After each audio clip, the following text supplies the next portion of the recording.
Hey guys, it's Maya. Welcome back to my channel. Thank you so much for clicking on this video today. I am so excited to have you here with me, and today's reading is all about you. It's all about whoever is watching this video right now. I'm going to spend the next couple of hours talking about you. We're going to be diving in deep. We're going to see what is your main energy. We're going to see what makes you so attractive. What do people admire about you? We'll also see how do you perceive yourself versus how the public sees you. We'll also see, are there little things here and there that you can do to embody your main energy a little bit more.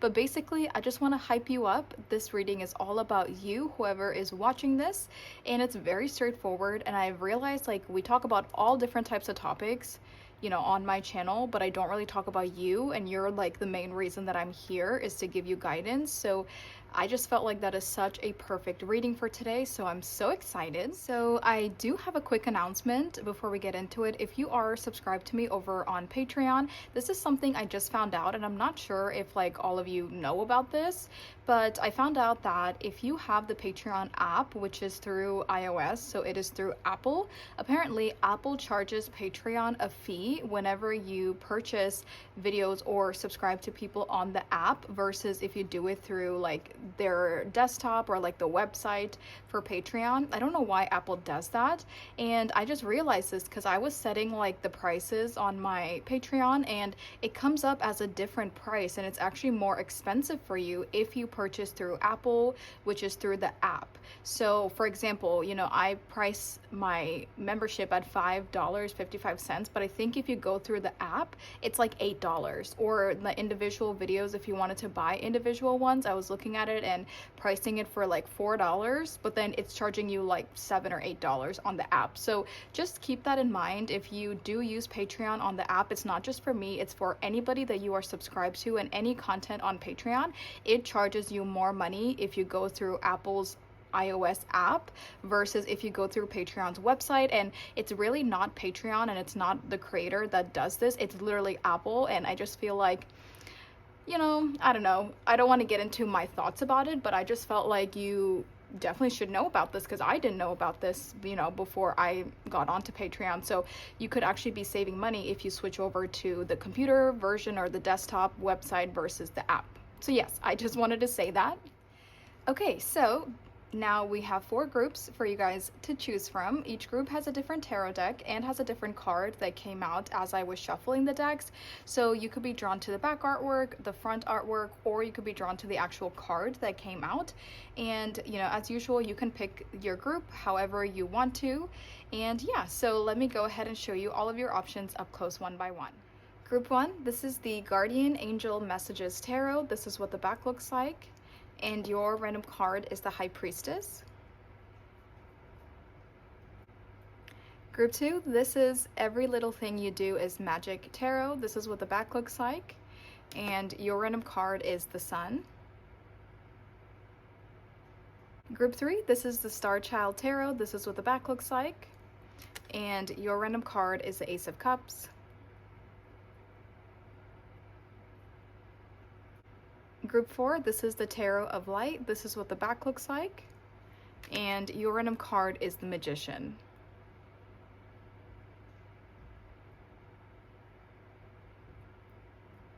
Alright, you guys, here are all of your options laid out for you side by side. You can definitely watch as many groups as you want. There could be messages for you in multiple readings. Yeah, take all the time you need. I'm going to go ahead and get started with group number 1. Hey guys, if you chose this High Priestess and what is this called? Guardian Angel Messages Tarot, this is your group. Hello group number 1. Let's talk about our reading today. So this is our breakdown. This is all about you. We're going to go ahead with your main energy first, and that can also be your energy check for you to know if this is your group or not. And then we're going to go in with the questions or just a little bit more information that I'm trying to get about you from Spirit. So we're going to go ahead and see, what makes you so attractive. We will see what do people admire about you. We will see how does the public view you versus how you view yourself. We'll see what can you do to better embody your main energy that we spoke about earlier. And then we'll also get any messages and advice. And as usual, like I talk a lot, so I'm sure there's going to be like a lot more that we will discuss. But yeah, that's like our breakdown for our reading today. So let's get started. There's always fuzz on my desk. Okay, so I do want to start off with this High Priestess energy. It's interesting because for the energy check here, oh, 111 on the time. For the energy check here, I felt like some of the cards took a while to come out. And as I was like sitting with this card and just like the image and the energy here, it's very possible, you could be very quiet, very reserved, very introverted. The keywords here, it says intuition, wisdom, and patience. I feel like you're somebody that doesn't necessarily put yourself in like center of attention energy. I feel like you're very reserved, you're very quiet. You could like to read a lot or just enjoy your own solitude, and you could do a lot of activities that require it to be a little bit quiet, if that makes sense. Oh, let me fix that. I also feel like you could be somebody who follows the rules. You're not necessarily a rule breaker. And again, it just feels like you kind of just go with the flow. Your energy isn't super drastic or super crazy to where I feel like you are breaking the rules and you are like making your own path. I feel like you totally go with the flow. And I do think you follow the rules and you're just like a very good citizen. I don't know how else to say it, but I feel like that is the energy that makes you very happy. I don't think you want to be center of attention. I also feel like you probably don't like it when things are too loud, and maybe in like certain settings you're okay with it being loud, but I can like see your energy in a very quiet space, or you're just a bit quiet. Maybe you have a very quiet voice, like you don't yell, you don't talk very loudly, you don't laugh very loudly. It just feels like very quiet, shy, reserved. But I think like that's just that's just what makes you happy. That's just what makes you who you are. So I'm definitely not saying any of these traits in a bad way, but since this reading is all about you, I'm going to be very honest with like what I'm seeing here. So that's kind of what I'm seeing so far. And the reason I said like you could follow the rules, it's so interesting because I have never noticed that there's pigeons on the bottom of this card here. And so I was looking at the pigeons and I was like thinking about how pigeons were once domesticated to send messages, to carry mail for people. And that's what made me think of you could be a rule follower and you kind of enjoy just having that kind of structure in your life. Like you kind of do as you're told, or you follow this routine, you follow some kind of a structure, and you don't necessarily want to venture out on your own. It's like coming through very strongly. You could definitely be religious or spiritual, especially because this is a High Priestess, so you could definitely be very intuitive as well. That's another thing that makes me feel like you are more reserved, because you're actually like protecting your energy or you're protecting your space. You could be somebody that has like very select few friends or very select few people you hang out with, because especially if you are intuitive or psychic in this sense, and if you are, with large crowds or with people all the time, I feel like that can be very emotionally and energetically draining, mentally draining, especially if you consider yourself an empath and you can feel everyone's energies around you. I feel like that's another reason you kind of keep to yourself and you kind of just keep to yourself, and you just really protect your energy and protect your peace of mind and protect your emotions at the end of the day as well. And it also feels like I said, you have a very specific friend group or very specific type of people that you gravitate towards. So this could be in relationships or friendships. I feel like you probably wouldn't be the type of person, maybe for some of you, even if you are protecting your energy, you could be friends with like many different types of people, but I am getting a very strong sense that you are drawn to people who are similar to you, have similar views that you have. I feel like you probably couldn't be friends with somebody who has very drastic different views, or who doesn't agree with certain things that you agree with, or especially things that you think are like big things in life, and if they disagree or they don't see your point of view, you probably feel like what's the point in like continuing something here. But yeah, that's like kind of what I'm feeling. And with the white and even this, you know, she has angel wings, you just feel so pure, you feel so innocent, you feel so spiritual, so wholehearted, like just such a good, well-rounded person overall. And I think you could also spend a lot of time in like the 5D, or you spend a lot of time in your spirituality. And for some of you, you could even feel like you just don't belong in your physical body because you are an old soul. You know, your soul has lived through so many lifetimes and so many everything, like in different worlds and different timelines, like, so you know, your soul has kind of been everywhere. So there could be something about like this world that we're in right now, or your physical body right now, where either you, it's not that you feel like you don't belong in your body, but it just, there's just something about it. I feel like there's other places that you would rather be, or like other spiritual planes or other energetic planes that you would rather be in than be in the spiritual world, or in the than be in the physical world that you are in right now. So maybe you do kind of, you know, go within a lot in that sense. I also feel like you're very good at knowing right from wrong, and I don't think you really do things that you consider wrong. I also, you just really live your life by your own morals and your own standards. And even with how do I say this, like even for other people, you know, you treat people how you want to be treated. So I feel like you are just a very well-rounded person, and I'm just picking up all of that from the card that you guys chose, because that's like the energy I'm getting for the High Priestess. So now let's get into your actual reading. So let me move this aside,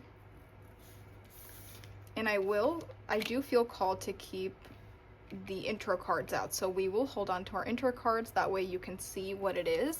We're gonna start off with this. Even my energy, okay, hold on.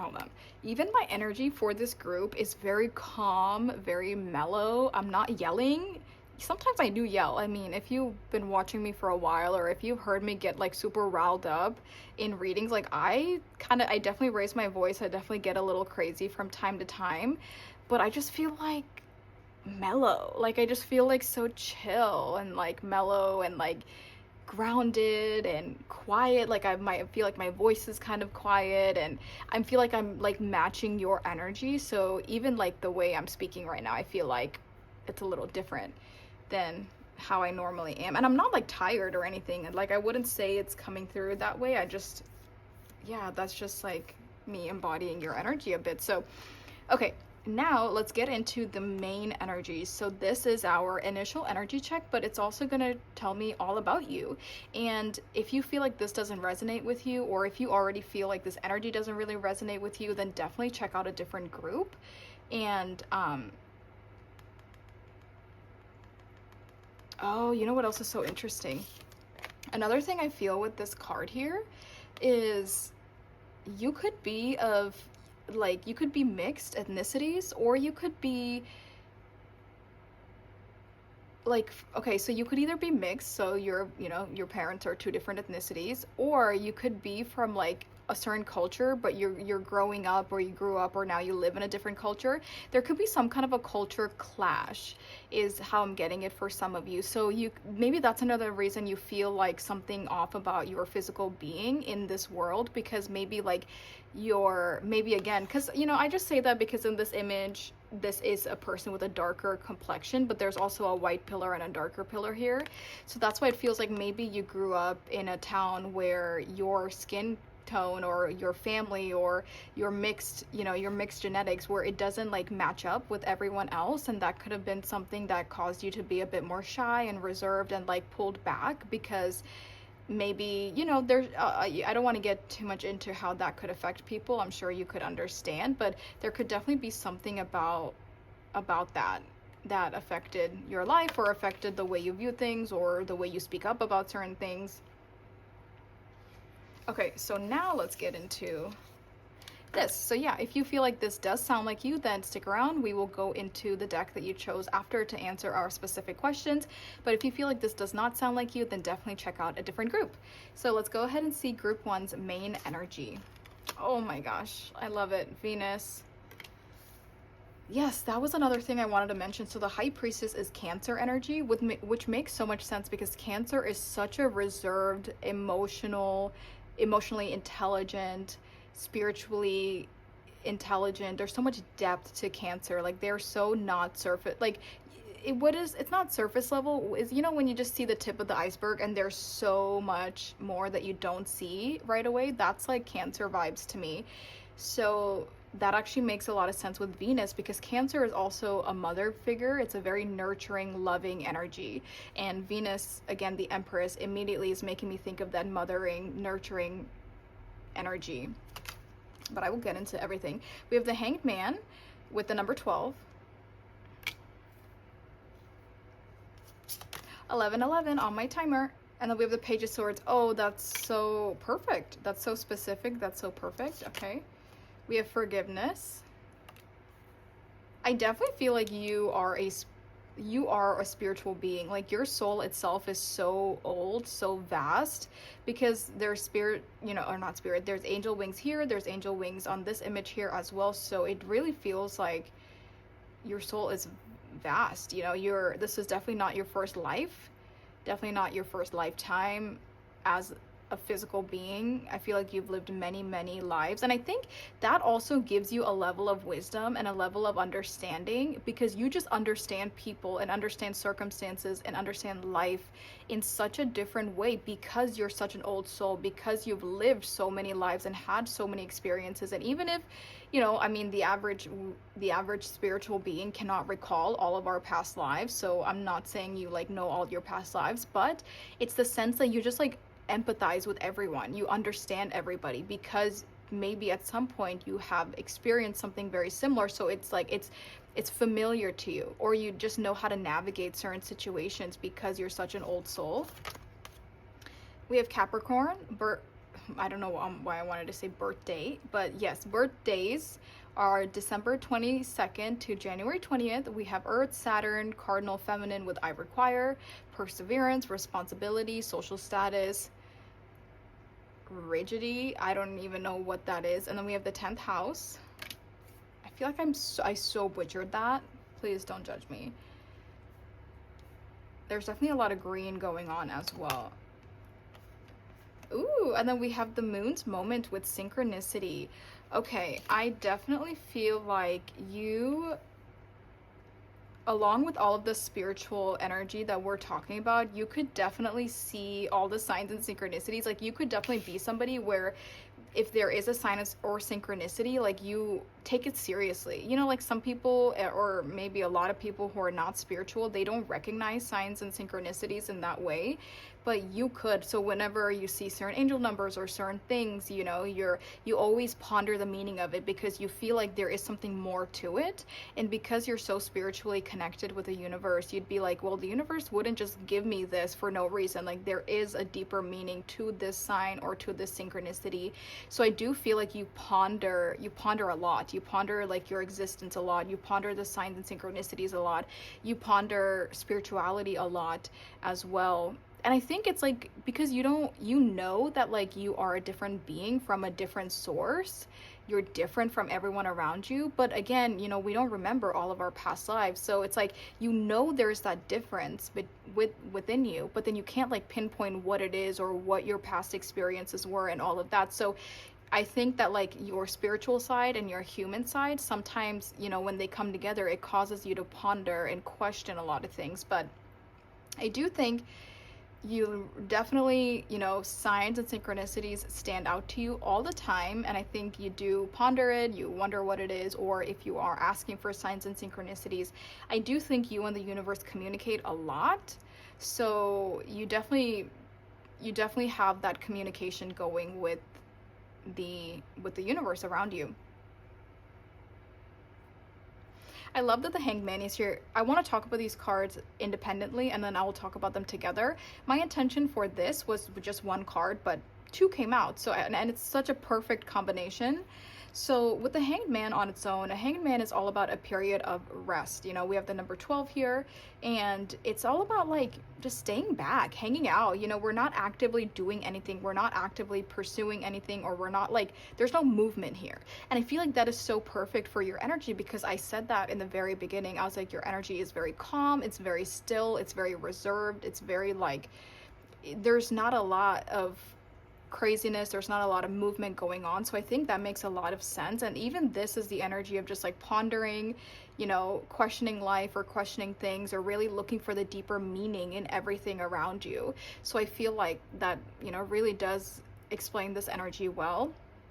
And then with the Page of Swords, this is all about curiosity, you know, and this is all about our intellect as well, because Swords is all about our mind. So I said that, I think I said that earlier, but I meant to, is that you could enjoy reading, you could enjoy higher education, you could enjoy learning something new. And I feel like that's something that makes you very happy, picking up new skills, picking up new hobbies, you know, keeping your mind busy, exercising your mind in that way. But I'm heavily seeing like reading or writing or literature could be very significant here, or higher education in some way could be very significant here. But I love that the Page of Swords is here, because there's a thirst. It says that here, there's a thirst for knowledge. You know, there's a constant curiosity with everything around you all the time. And I think that like you would rather be reading than just be sitting there or watching TV. You know, you'd rather like be doing something productive with your time versus just like lounging and not doing anything productive. I actually think when you sit back and don't do anything productive, it could kind of cause you to go a little crazy, or just feel very like, not guilty, but just feel like you're wasting time in some sense. Like you, but you enjoy this, you know. Like I'm an avid reader, so I totally understand this. Like I would much rather just like curl up with a good book. And speaking about reading, you could like annotate your books, and you know, like really get into the details of the literature, of what the author is saying, or what is going on with the words here. So you could, you know, you could really be into all of that. And I just feel like there's such a curious energy within you, not just for the universe or spirituality, but even in education or reading, and in all of that as well. I also feel like you could have very deep conversations with people, which is another reason you probably you don't like, not that you don't like, but it is probably why you don't want to be friends with a lot of people, because again, you're just on such a different wavelength than most people, that like you want to have deep spiritual, very deep conversations, you know, intellectual conversations. You're not really much of a surface level conversation kind of a person. So you enjoy having these conversations, but with somebody who also enjoys that, and somebody who will also contribute to these intellectual conversations here. So I think that's another reason maybe you just can't really get along with people that are like super surface level, or just like talk about the same things, or even like gossiping and stuff like that. I feel like you're not really into that at all. um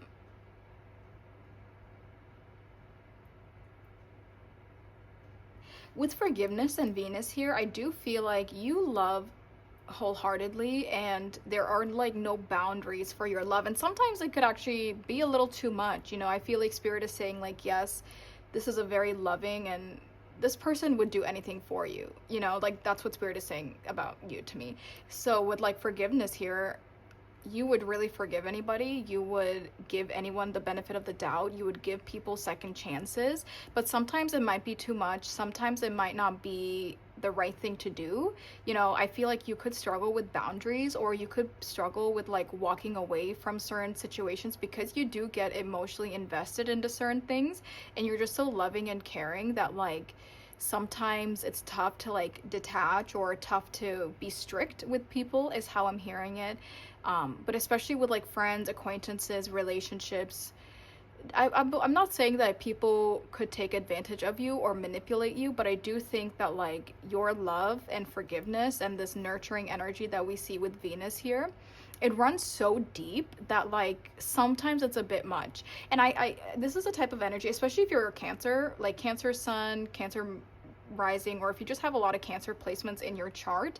I really feel like that is such a Cancer thing. Like I've had best friends, I've been in like relationships, talking to people that are cancers, like where you have significant Cancer placements. And to me, I'm a Scorpio sun and I'm a Sag rising, so to me it's like very different energies. But I was about to say, you could really benefit a friendship or a relationship with somebody who is capable of setting boundaries, who's capable of being strict, who is capable of being honest, being brutally honest if needed, saying things how they are, because I feel like you tend to shy away from conversations or situations like that.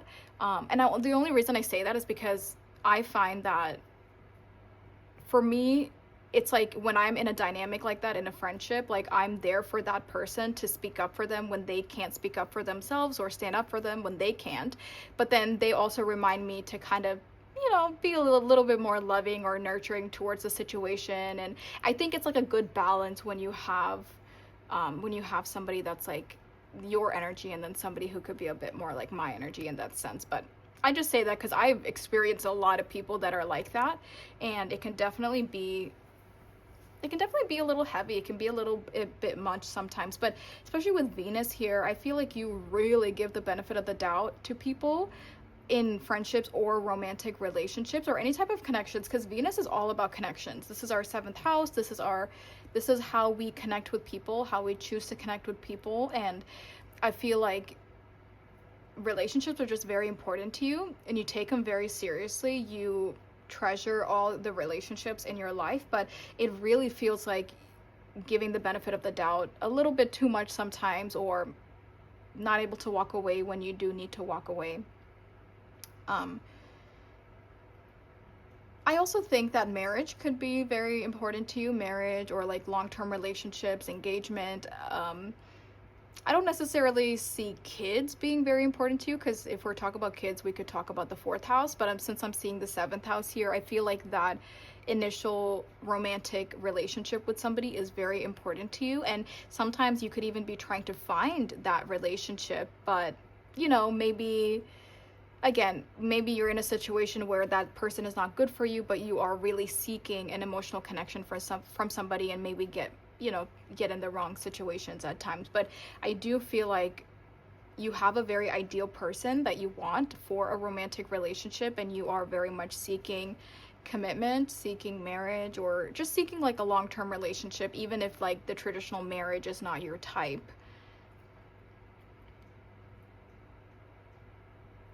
And I will say with Capricorn, I think you're very hardworking, and you definitely have your plans and your goals. You could definitely be very independent as well, because Venus, again, with the Empress, and with this energy of like being a little bit reserved, being, kind of pulled back, that does give me the energy of somebody who is very independent. You probably make your own money, have a good career, or you're very ambitious in that sense of like independence is very important to you. So I don't think you're like desperately searching for a partnership or a relationship, because I think independence, you definitely have your independence, but I think you would like to have a partnership. But yeah, I see you have a good head when it comes to career or finances. You could also be somebody that is drawn to certain careers or paths because you are emotionally invested into that. You probably wouldn't be the type of person to just like work a job just to make money. You would probably want to do something you actually enjoy doing. Okay, I think that's everything I'm seeing. So let's move on to answering your specific questions. And of course, if there's more that I think of or more that I see, I will definitely let you know. And yeah, so that's kind of our initial energy check. So if you feel like that's just not you, that's not your energy, then go ahead and check out a different group. Okay, so now let's get into the questions. So let's go ahead with our first question is, what makes you so attractive? So I was viewing this in a physical way, but I think what I might do is actually pull two. We'll see one physical card of what makes you so attractive, and then we'll pull out a more internal card of what makes you so attractive. So for physically, for group one, what makes them so okay. For group one, let's see, what makes group one so physically attractive? What makes group 1 physically attractive?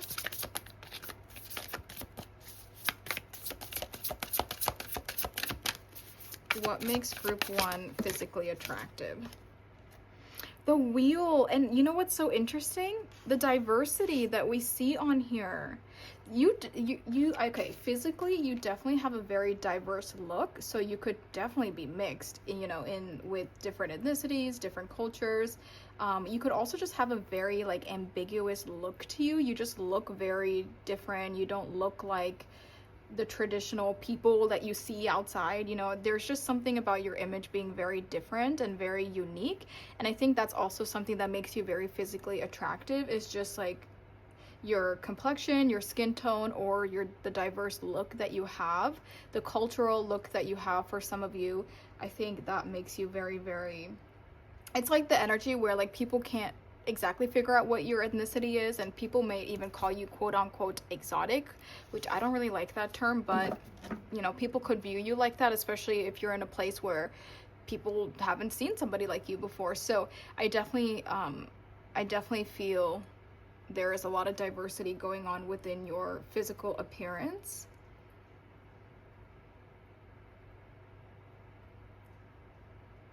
So let me get a card for what makes you so attractive internally. What makes you so attractive internally?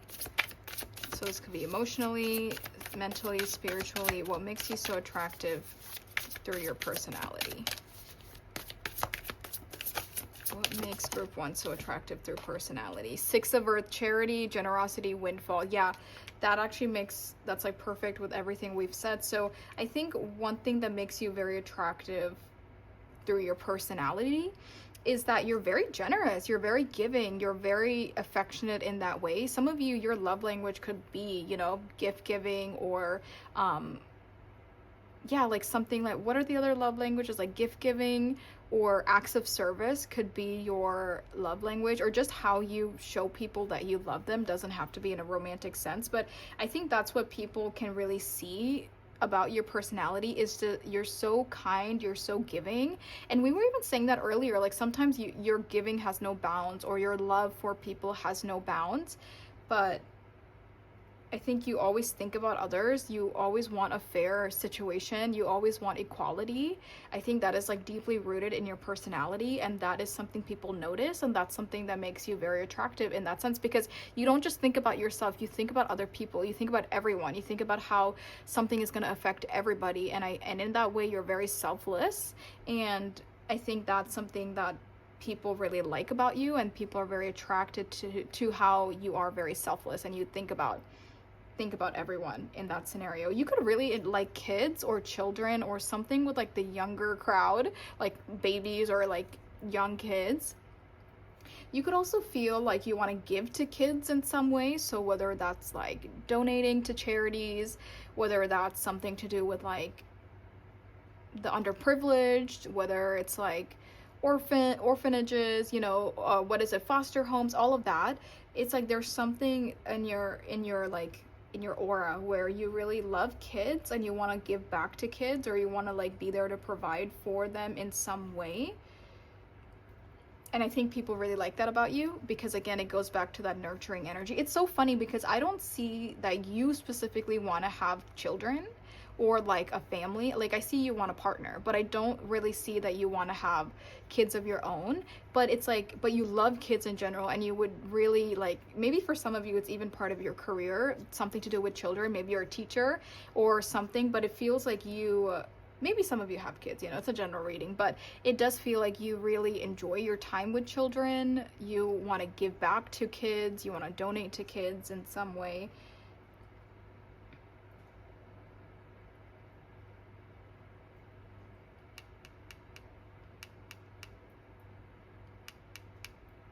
I also think that people like can immediately sense your aura, and they can immediately tell you're different, and you don't even have to say much. It's like you walk into a room, and it's not just your physical appearance that catches people's eyes, but it's like you have such a humble, genuine, down-to-earth aura and energy around you that like people can just tell that you're not like a snotty, uptight, selfish person.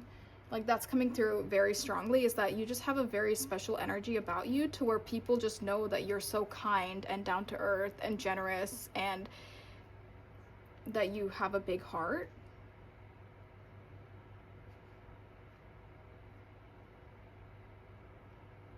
Okay, there was something else I wanted to say and now I don't remember, but if it comes to me, I will definitely let you know. And again, I think there's a lot of depth in your personality, which people find very attractive. You know, you're not surface level. Like if somebody talks to you or gets to know you, there is so much depth. Like I'm seeing it as like roots beneath you. You know, there's so many roots, there's so much depth beneath you. And as they get to know you, they realize like that's how you are as a person. And a lot of people find that very attractive. And there could even be this energy of like you look very different than what your personality would be like. Like maybe the way you look, you would look more surface level, or you would look like you wouldn't be so spiritual, or you look like you wouldn't be so deep, but you really are. So I think like there's something about how different your looks are versus your personality that people find very attractive, and they find that to be very cool. So now let's see, what do people admire about you the most? For group one, what do people admire about group one the most? What do people admire about group one the most? Oh my gosh, we have the Nine of Earth, contentment, luxury, independence. We have the Six of Earth, and then we go into the Nine of Earth, and this is what people admire about you the most. It's just how happy you are in life. Oh, there's a rainbow in the background. And the Nine of Pentacles is all about independence. You know, in traditional tarot, the Nine of Pentacles image is like a person in her garden, and you know, it speaks about independence. It speaks about having your own stability in that sense. So I think something people really admire about you is your independence, and how you provide for yourself, how you take care of yourself, and how you're very happy with the life you live. You know, you're very happy with what you do, you're happy with your everyday life.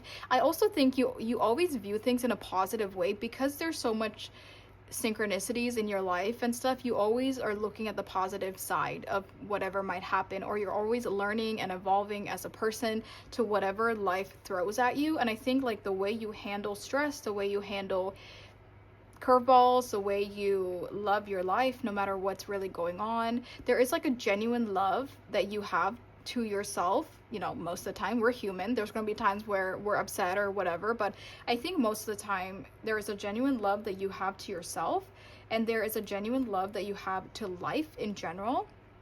And that's what people really admire about you. You could also be really good at giving advice, and I think people really admire that, especially your friends or family or acquaintances. Like, you're very good at giving advice, you're very good at listening to people and like helping them give guidance in that way to people. But definitely your independence is something they admire a lot. You probably wouldn't settle for things in life. You wouldn't date just to date. You're not desperate for certain things, because you give a lot of these things to yourself. And I think that is something that's very admirable about you. And it's like, you know your worth, you know what you want out of life, you have high standards, and you give yourself a lot of the benefits in your life, and people really admire that about you. But again, even this image is making me think of that old soul. So people really admire the wisdom that you have. Even if you don't know where that wisdom comes from, they still admire your wisdom, and they really admire how you view life and all of that. I love that the word luxury is on here, because normally I wouldn't think about the word luxury, but it's totally makes sense for the Nine of Pentacles. And you could have really good style, you could you know, you could shop at nice places, or just have good style, or the way you present yourself. And there is a type of luxury and abundance that we see here with the Nine of Pentacles and with the Empress, with Venus, that it's like money can't buy. Money can't buy this abundance. It can't buy this presence that you have. So yes, there is like physical luxury that people are drawn to and people really like about you, but there is also just like a luxury and abundance through your aura and just through your presence that people really admire that. Okay, so now let's see, how does the public view you versus how you view yourself? So first I want to see, how does the public view you? Group one, how does the public view group one? We have the Two of Earth, balance, prioritization, playfulness. Yeah, that is, again, to a T. There's a lot of earth signs for this group as well. So Taurus, Virgo, Capricorn could be very, very significant, especially because we have Capricorn out here again. And all of that like down to earth, quiet, stable energy that we're talking about is very earth sign. So this is how the public views you. So let's see, how do you view yourself? How does group one view themselves? How does group one view themselves? Oh, the King of Water.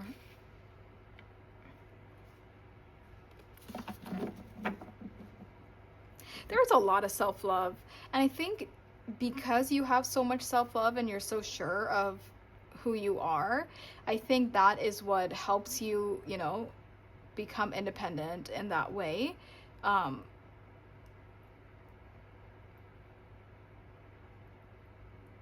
You definitely view yourself as a very generous, loving, compassionate person. Because with the King of Cups, this is a very emotionally driven person, and I think you definitely know your emotions. You know, you definitely know the depths of your emotions, and I think you that's how you view yourself, and you know that about yourself very well. But it's interesting because how the public or how the world views you, it's a Two of Earth, which is a bit more detached from their emotions. So it does feel like people don't know just how emotionally deep you are or how emotionally intelligent you are. People don't realize just how much love and understanding and compassion you have as a person until they get to know you. I think on the outside, you do look a bit detached from your emotions, or you just look like you're very balanced, and you know, you again, with that earth sign energy, it's like you're very grounded, very balanced. But I think on the inside and how you view yourself, there's a lot more emotions at play than what you can see on the outside, if that makes sense. But yeah, the public, like, people view you as very hardworking. You could be good at multitasking. You could even be like a jack of all trades kind of an energy. You have multiple hobbies, or you're good at multiple things, or you just do multiple things. So you do look like somebody who keeps themselves busy, keeps preoccupied with certain things that they do on a regular basis. But you make it look easy. Like, people literally, you know, are like, how do you make it look so easy? Like, you have everything balanced, like you're not stressed out even though you're doing so much, or with whatever's happening in life. Like, you don't look stressed, you have it all figured out, and you're, you know, you're balancing everything very well. And again, the child, either you have like a childlike energy, or for some of you, if you do have children, then you make it look very easy to be a mom or to be a dad. Like, you make it look very easy to have kids or have a family, and you're just so happy-go-lucky, or you're so balanced and well-rounded the entire time that it's like people feel like you make it look very easy. But yeah, you just make it look very easy. I don't really know how else to say that.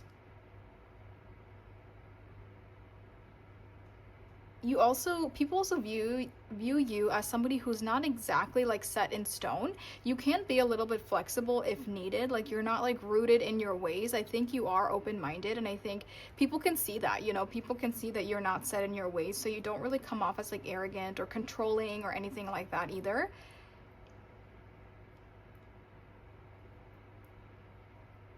But I think like prioritization seems very important with how people view you. And then, yeah, with how you view yourself with the King of Cups, you view yourself with a lot of love, a lot of compassion, a lot of nurturing energy. And that, yeah, I think that could be something where people don't see that right away. And especially because you're so independent, like, people again might not realize, like, that's why you look so balanced and well-rounded and successful, and you got your money and you got your stuff, your hobbies, your life going on, because you're so independent that like people don't realize that, yeah, you are looking for a partner, or you would love to be in a partnership, you would love to be emotionally invested into somebody. Like, people don't realize the depths of your emotions because you are so independent and you take care of yourself so well. You do most things on your own for yourself so well that like people don't think that you need a partner, or that you would want a partner, or you would want to, or that you have so much love in a romantic sense, but you do. I want to see what can you do better to embody, oh wait, what can you do to better embody your main energy? What can group 1 do better to better embody their main energy? Oh. 5 of Wands, conflict, annoyance, competition. Let me clarify. Let's clarify the 5 of Wands here. How can group 1 better embody their energy? What can they do? Ace of Fire. So this is the Ace of Wands with opportunity, creativity, and action. Bottom of the deck, we have the Ace of Earth, which is the Ace of Pentacles with abundance, opportunity, and resources. Let me see this. This is, what can you do to better embody your main energy?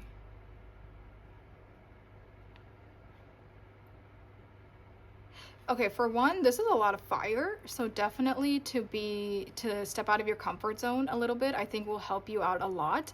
And also maybe to like, you know, like to know like not everything has to be so deep emotionally or has to be so practically realistic. I think you can just have fun. Like you can kind of let loose from time to time and still be able to embody your main energy and to be like yourself completely. I think for some of you it feels like you can't be spontaneous and be fiery and be like have that fiery energy within you but also embody your current energy, but spirit is saying you can, and you might not realize just how much fire you actually have within yourself until you kind of be a little impulsive, step out of your comfort zone a little bit, you know, do things without thinking so much about it. Like things don't have to be deep, things don't have to have commitment to them, things can just be fun, playful, flirty, casual, you know, like just because you do something or decide to put your energy into something or even start something, you don't have to see it through, you don't have to finish it. So I think spirit is saying for one to be a bit more like spontaneous, but what's the word, like it doesn't have to be so deep. Like you don't have to plant seeds and plant roots with everything you do. Like things can be surface level, things can be casual. I think that could definitely help you have a bit more fun. But I definitely feel like stepping out of your comfort zone, like here she kind of looks like she's trapped behind her comfort zone. Like she wants to do certain things, she wants to take certain actions or pursue certain things or talk to certain people or put herself out there in a certain way, but she's kind of trapped within her comfort zone, so she's not able to tap into that spontaneous or excited energy that she has because she's kind of a little scared, you know, she's stuck in her comfort zone a little bit. And I think when we get stuck in our comfort zone, that's when we become a little complacent, we become comfortable with it, and then we really don't break out of it. So I think ultimately a way for you to embody your main energy a little bit better is to, or maybe what your soul is wanting you to do a little bit, is to just step out of your comfort zone. And I love that we have 2 aces because that really feels like the universe again is telling you like you can take opportunities, you can take little messages, things can be quick, things can be, you know what I mean, like it doesn't have to be the 10 of Wands or the 10 of Pentacles. It doesn't have to be that you stick through to the very end of something. Like you can keep it fun, flirty, casual, you can keep it quick, you can be in and out of there. Like you don't have to, just because you do something or start something, you don't have to see it through. I hope that makes sense. Or like things can stay just as they are, as surface level as they are. It doesn't have to be that deep in that way. I hope that makes sense. Okay, group 1, this is everything I am seeing. I hope you guys had, you know, you got good messages out of this, and yeah, take good care of yourself, you guys. If you're interested in Patreon, I do have an account and I have exclusive content on Patreon where the viewers get to suggest the monthly reading, so it is personalized for what people want to see over there. So go ahead and check that out. The link to Patreon is in the description below, and like I said, use their website because it's a little bit cheaper than if you go through Apple. But yeah, thank you guys so much for being here. Please like and subscribe, and I'll see you in the next video. Bye. Hey guys, if you chose the Sun with every little thing you do is magic tarot, this is your group. Hello, group number 2. let's quickly go over our reading today. So our reading today is all about you. We're going to start off with your main energy, and this could also be your energy check. So if you feel like the main energy just does not sound like you, then definitely go ahead and check out a different group. And then we're going to go ahead and see what makes you so attractive. What do people admire about you? We'll go ahead and see how does the public view you versus how you view yourself. And then we'll also see what can you do better, what can you do to better embody your main energy. And then we'll also get messages and advice throughout our whole reading as usual. So thank you guys so much for being here. And okay, so I do want to get started with this card here. I love it. The sun is Leo energy, so you could be a fire sign, Aries, Leo, Sagittarius. I'm also thinking of this as an orange or something citrusy, so that could be somehow significant to you. Maybe you're drinking something lemony or citrusy, limey right now, or I even thought about this as like, you know how Florida in America is called the Sunshine State. I was thinking about how maybe like orange or something citrusy is something to do with where you live or your hometown or something like that. Even sunflowers. I just love that we have so much orange and this bright color. It's just so nice. So this is fire signs, Aries, Leo, Sagittarius. And I feel like that could be your main energy, is you could be a fire sign. And I'm feeling that you are a very, very very extroverted, very outgoing, very energetic. You could definitely be somebody who always has a lot of attention on them, especially because like it's one single unicorn in a field. It feels like wherever you go, people look at you, people notice you. And with this being a unicorn and unicorns being something that's unique and something that's kind of rare, maybe quote unquote exotic or something they don't see often, it really feels like your physical appearance is very unique, and that's a part of what makes you very beautiful and a part of what makes you stand out when you go to places and stuff. You could also have very beautiful hair because of the unicorn's hair here, but overall, like, this is totally giving me like Queen of Wands or King of Wands vibes, like somebody who is very sure of themselves, somebody who's very confident, outgoing, extroverted, life of the party, center of attention. Like, I love it. It's also like there's a level of confidence that is coming through for this group. It's like, you know who you are, you know your qualities, you know your strengths, you know your weaknesses. Like, you're very sure of who you are and nobody can take that away from you, which I love that as well. But yeah, this is specifically Leo energy. And Leos are natural leaders, so again, you could be in a position of leadership, or people just look up to you. People, people follow what you say. People are just very in awe of you. So you could be a boss, you could be a CEO, you could be some kind of a leader in some way, but people follow you, people look up to you. And even if you don't know what you're talking about, I think people assume you know what you're talking about because of how confident you are, and they just assume you know what you're doing, even if you don't. I feel like that's the type of energy that's really coming through here. And also, I feel like everyone wants to talk to you, or everyone wants to be your friend. Everyone just wants to be a part of your social circle, part of your group. Everyone wants you to be a part of their company.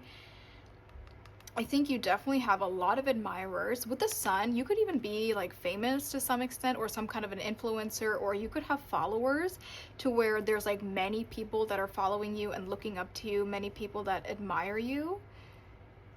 There could also be something about your physical image that you're doing for a living, such as like a model or an actor, or in your videos, like it's you, your face, your body in your videos. That could definitely be something as well, because I feel like you're very fit, you have a very attractive physical body. So I'm sure that for some of you, it's like mixed in with your hobbies or what it is you like to do or how you like to present yourself, or your online status has something to do with your physical appearance, is what I'm trying to say.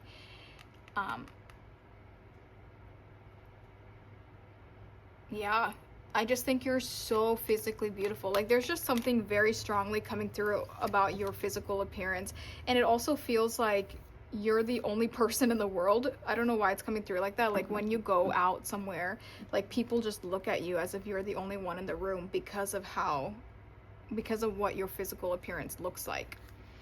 Okay, so let's go ahead and get started for the cards that we have here. This is our energy check, and this is also talking about your main energy.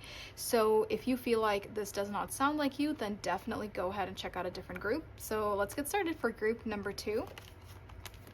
We have Libra. This is what I was saying, Queen of Wands. This is exactly what I felt earlier. It says courage, confidence, independence, focused, zest for life, determination, and joy. I love that. That's exactly what I was feeling with this energy. And actually, I want to keep this card out. Yeah, doesn't that just seem like the same exact vibe? We have the World. Love it. Oh yeah, and even the World talks about all eyes on you. So again, more emphasis on your physical appearance. You are so beautiful, or you are so handsome, and I think you just have a very you have a very unique look to you, but you're also very conventionally beautiful. Like maybe you have a very beautiful smile, you have a very nice body, but there's also something very unique about your look that like adds to the beauty that you already have. So I definitely feel like all eyes are on you all the time, wherever you go. Okay, let's keep going. We have transformation.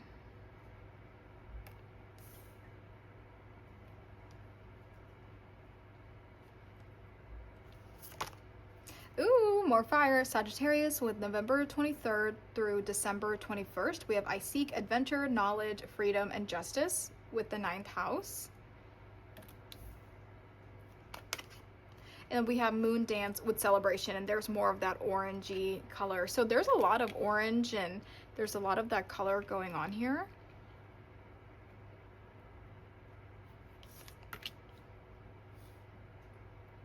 Where do I want to keep this? I think I'll keep this one right here.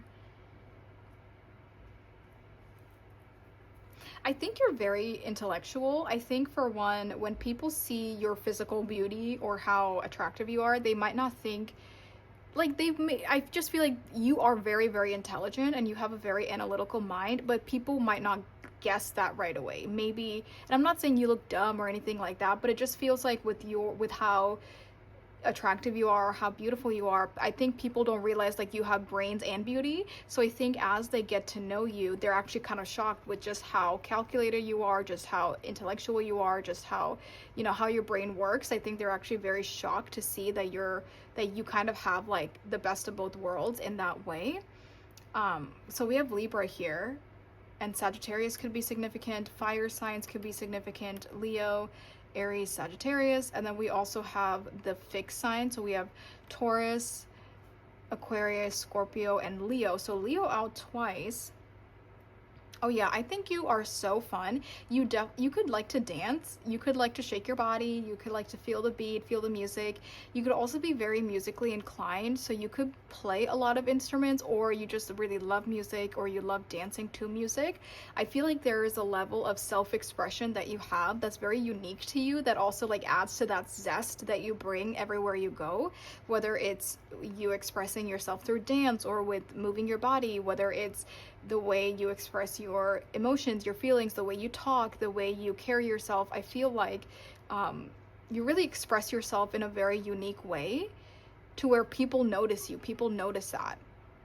I also think you're very sure of who you are, which we kind of said that earlier, but with the Queen of Wands, I mean, she knows exactly who she is, or he, you know, this could be the King of Wands, but this energy knows exactly who they are. They know exactly what they want, and they're going to walk around with their head held high. I also think you have the energy of like, you don't care what people say, because you just know who you are and what you want and what you're doing, that people can say whatever they want to say and it doesn't really affect you. You're just like, okay, you know, it's just, I feel like stuff like that comes in through one ear, goes out the other. Like I don't really think you care what people say or what people think about you. because you are living very authentically to yourself, and at the end of the day, that's all that really matters. You could be very popular, or you could have a lot of friends. I just see a very chatty individual, you know, somebody who is very much like friends with everybody. You could have friends in a bunch of different social circles, friends with a bunch of different groups, and I just see like you can chat with anybody. You could probably like walk into a room, not know anybody, but then you leave with knowing many people now, or now you leave with many new friends, or it's kind of like that vibe where no matter where you go, like people notice you, and you like take advantage of that, and you use that to your benefit to make friends or to make connections in that way. And I definitely think you have some kind of reputation or some kind of status. Like if you're famous or something, for some of you, you could definitely have an online reputation. You could have a lot of followers. For others of you, if that's not it, then I think you have a reputation within your own circle, within your own workspace, within your own friend group, or within school. Like people just know you. People are drawn to you. They're very magnetic. Like people are very like you're very magnetic, and people are just very drawn to you in that sense. So I definitely think no matter what it is you're doing in life, you have some kind of a reputation, and like people know you. People recognize you. And with that energy, I could definitely see a lot of like jealousy. 1111 all the time as I'm saying that. There could be a lot of jealous people around you, especially if it's like people that's in your own, like that's your own gender. Because like in this sense, like I could see if you are a woman, I could see a lot of other women being jealous of you, or if you are a man, I could see a lot of other men being somewhat envious of you, if that makes sense. So there could definitely be some level of like evil eye, but I think like you don't take it too seriously. And I also think like you do stay away from people that could want to sabotage you or that don't like you. Like I definitely think you're smart enough. Like that's what I'm saying. You're very intelligent, even if you don't look like it. And sometimes you could even play dumb just to like get out of a situation, or just to like end things quickly because you don't want to talk to somebody, or like you don't want to deal with something.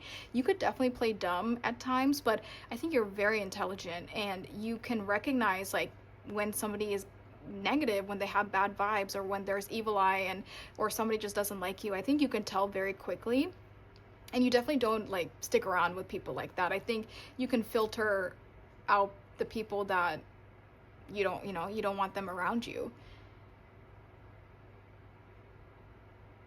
You could have gone through a big transformation in your life recently, because we have the 21, or the world card here, and the 21 is the last card of the major arcana cycle. So a cycle is ending, there is some completion here, and you are starting a new cycle. So it could have definitely be that you had some kind of a transformation in your life, and you are ending that chapter in your life, and you are starting something new.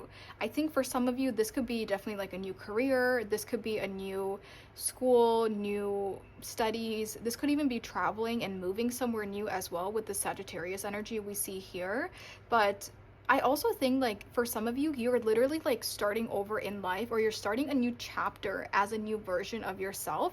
And maybe in this chapter, you're embodying this Queen of Wands or King of Wands energy a little bit more, maybe more than you did in the past. But I do feel like your energy has shifted a lot recently. Something has ended, and you're in some kind of a new chapter in your life.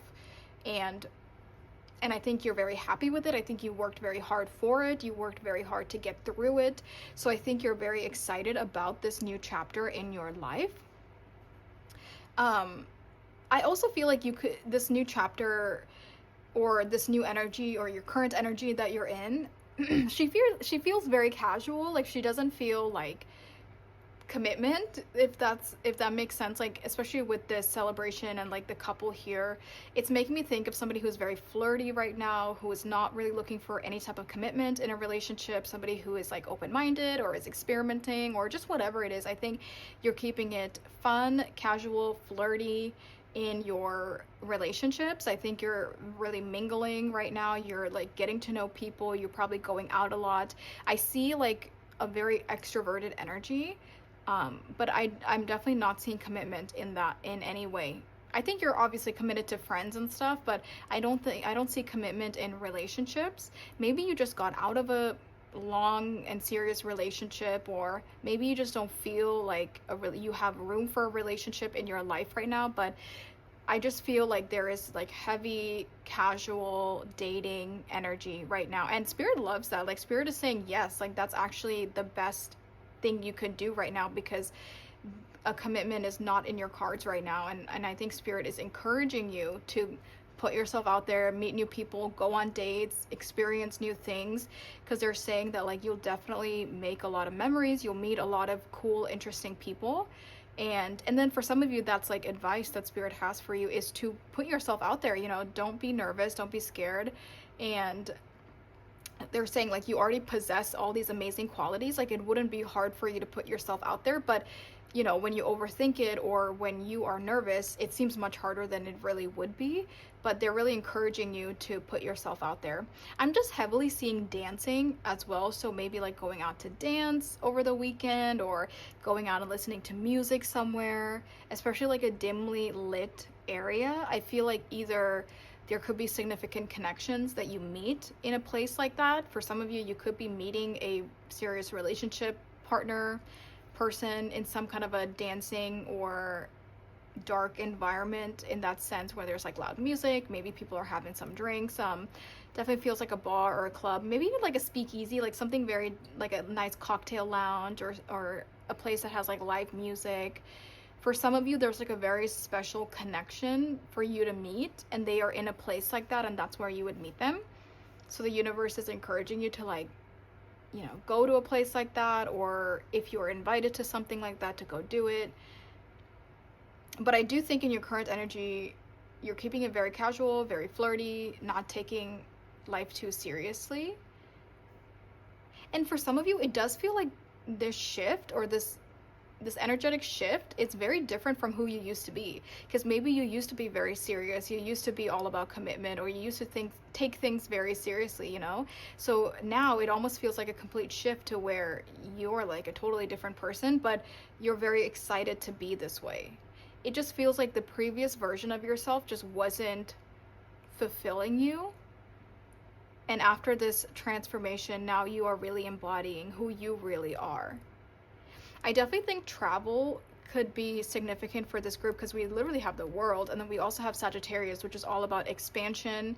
So this energy is really giving me like a worldwide view. It's giving me, you know, different cultures. It could even be just traveling a lot, higher education, learning about different cultures, learning a different language, trying out different foods from different cultures. So there's definitely like this cultural energy that I'm seeing very strongly. So you could travel a lot, or maybe you are of a different culture, so you're interested in like learning about other cultures, or yeah, I'm just really seeing like somebody who's very interested in the world as a whole and learning all about the different people, different places.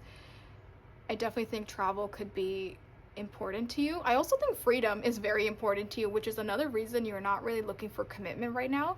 So again, for some of you, maybe you didn't have freedom recently, but now you do. Or for others of you, it's just that Sagittarius energy, like you need freedom. You can't be like held down, you can't be put in a box right now.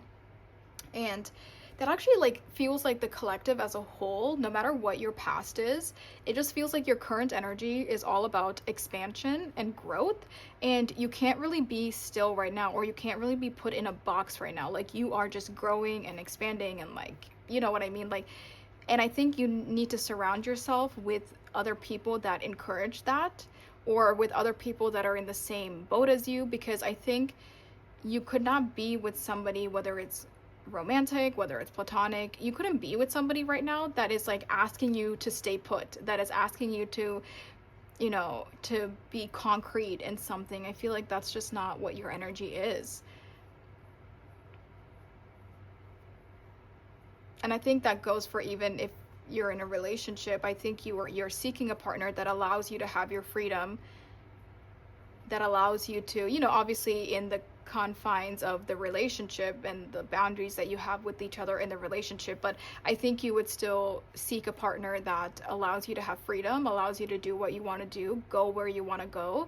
I think you would even be okay with a long distance relationship, because you keep busy and you just have so much going on and you're just doing so much all the time that like you would be okay with that.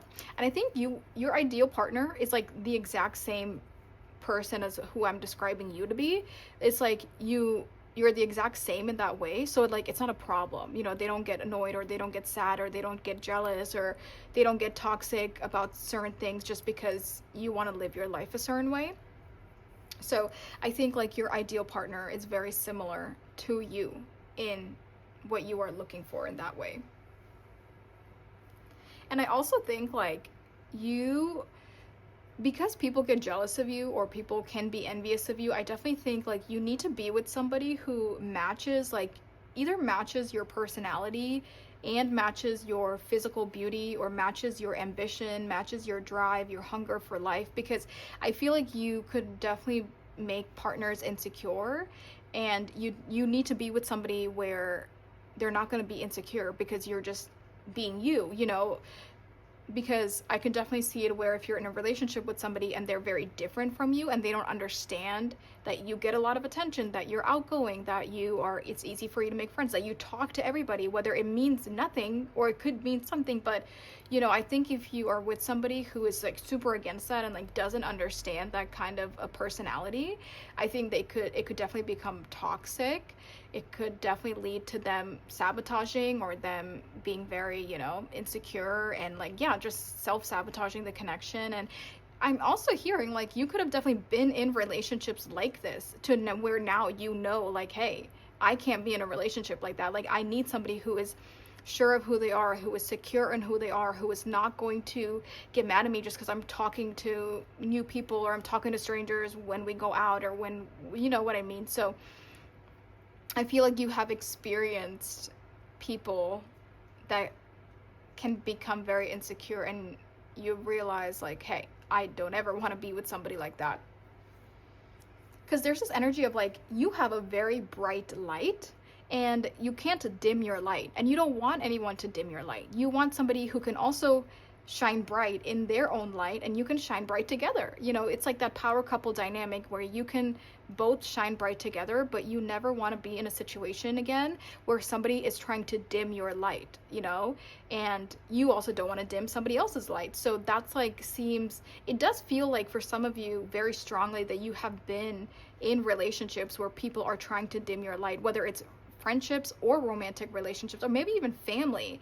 You know, I feel like that envious and that insecurity can be with anybody, and I think you have definitely experienced people trying to dim your light, and that's just not you. That's not your authentic way of living, of being on this earth. And I think you are definitely seeking somebody that is also in that same era or in that same vibe where you don't want to dim their light either.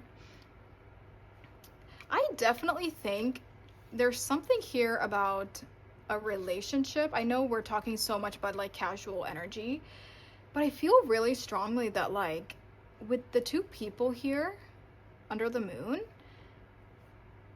either you're about to meet a partner very soon or you just recently met somebody, or you feel like this ideal partner that you have in mind like doesn't exist. Like there's something here where you're about to meet somebody, you just recently met them, or you think they don't exist, but the universe is telling you they do exist. Like this person, I'm getting a very strong energy of like there is a human being that you are going to be in a very happy, harmonious relationship with.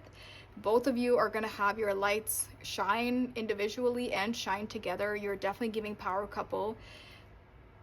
You could be traveling when you meet them. You could both be of different ethnicities, different cultural backgrounds.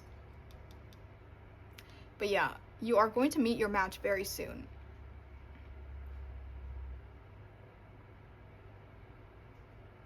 I love this energy, and I think you are definitely not snotty, you're not stuck up, you're not like self-centered, you're not selfish, you're not like an annoying version that this could be. And I do feel like saying that because I think when people originally see you or talk to you or they sense your energy around them or in the room or you know whatever, I think people can assume that you would be a certain type of way, but you're really not. You're like a very good version of this energy here, because I think this energy could very easily be stuck up, self-centered, toxic and annoying, but I think you're like a very healthy, very good version of this energy that we see here. And that's what makes people like you even more. Like not just all of the traits that we embodied that we just talked about, but it's like on top of it, you're such a kind soul. On top of it, you've seen hardship, you've seen transformation in your own life, you've had to struggle, you've had heartbreaks, you've had certain things happen to you. It's like on top of this energy, you're so well-rounded, and you're so real, and you're so humble and down to earth that people can't help but love your energy.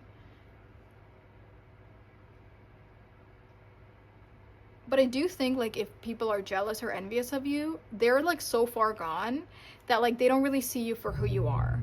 I hope that makes sense. Because people that see you for who you really are, they're not envious of you.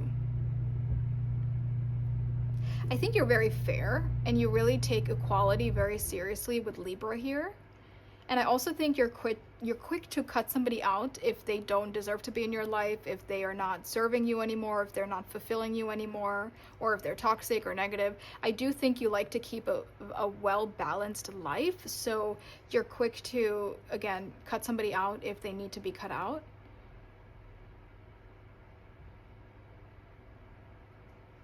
And I think you're a really good friend. You know, with Libra being all about relationships and that 7th house energy, I think you make a very good companion. You make a very good friend.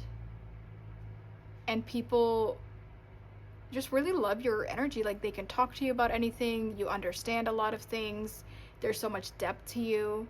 But you're like a really good people person. Even if somebody doesn't know you, I feel like they could talk to you about deep, intense things, and I think you would be there to listen to them and to comfort them. I love it. And if you don't have an online platform, if you don't have social media, or whether, again, it doesn't have to be like social media the way we think about it. It could be like modeling, it could be acting. There's just something here about putting either your physical body or your face or your voice and your personality out there somewhere, because I think that you could do really well for yourself when more people get to know you and they get to know what you look like, or they get to know your personality. I think there is like a reputation that you can have because you're so cool and awesome in all the ways that Spirit is saying, like, if you put yourself out there in some way, you could have that reputation, you could have that status, and you could definitely have that success. Okay, so I think that's everything I see. So now let's get into our cards now. And let's see what makes you so attractive. So I want to get 2 cards. The first card will be a physical energy of what makes you so physically attractive. And then the second card will be what makes you so, you know, attractive in your personality. So that could be emotionally, mentally, spiritually.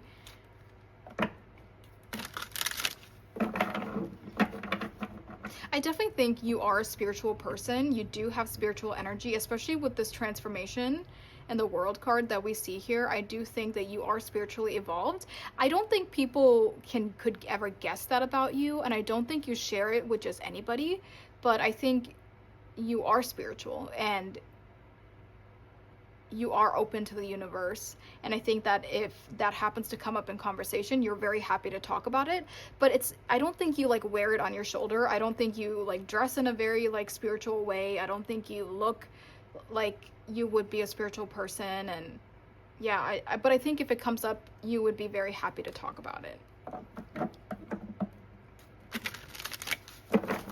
Okay, so for group number 2, let's go ahead and see one card for what makes group 2 so physically attractive. What makes them so physically attractive? I think you have very nice features. You have a very nice smile, very nice eyes. You could have a very like nice facial structure as well.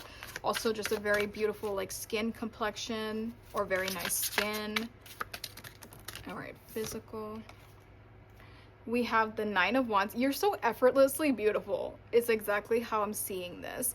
I think that you just are naturally born and naturally gifted with certain qualities that other people pay money for, that other people work very hard for. Like the first example that's coming to me is like a BBL. You could very naturally have a very nice bottom, if that's, you know, that's just the example that's coming to me. It's like you just have a very nice bottom, and like people ask you, or like people look at you all the time, they're like, oh my god, like did you get that done? Did you get a BBL? And you're like, no, this is natural. And they're just like, oh my gosh, like you are so lucky that you just have that naturally. So it's kind of coming through like that, or like a very beautiful nose, or a very perfect face, or a very nice teeth. Like there's just something about your physical appearance to where it is naturally beautiful. You have naturally, I said this earlier, conventional beauty. Like you have, but it's natural. But then people look at you and they're just like, oh my God, like, did you get work done? And you're just like, no, I've never gotten any work done. So I think that's something that makes you very physically attractive, is you just have very beautiful features that came to you naturally. I also think that I definitely think you take care of yourself, but it's coming through as like physically, like you don't have to try that hard to look good. So I do think you take care of yourself, and you know, and all of that, but I don't think you wear a lot of makeup. I don't think that, and again, there's nothing wrong with makeup at all, but I'm just seeing a very natural energy here with this for your physical appearance. So it just feels like very minimal makeup, maybe no makeup at all. It feels like you have nice style, but you don't overdo it. Like you don't overdo anything because you feel like you already attract attention on its own, or like you don't have to try as hard because you're just like, God has given you all of these amazing natural features, and you know, you just look a certain way naturally. So it does feel like you don't try very hard. And it also is giving me the energy of somebody who's very comfortable in their skin, and that's what makes you so physically attractive as well. Like you just love your body. You fit your body very well. You love what you look like, and you're just very comfortable with who you are and what you look like. And I think that speaks volumes to people when they're getting to know you, when they meet you, you know. For them, that's like very attractive about you, about your physical body, is how comfortable you are within yourself. And you're very easy on yourself too. I think you definitely could, you know, exercise and eat healthy and do all the right things, but I think you're very easy on yourself. Like you're not too hard on yourself when it comes to your physical appearance, which people find very attractive as well.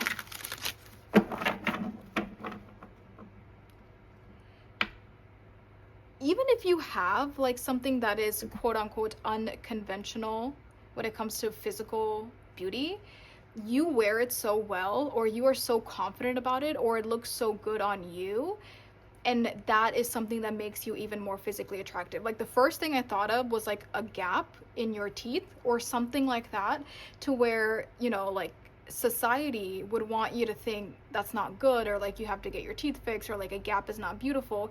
But like the way you carry your gap in your teeth, or the way that like you present yourself, and you're so sure of yourself, and you're so confident in yourself even if you have a gap between your teeth, that like other people find that so attractive, that you don't get pressured by society to fix your gap.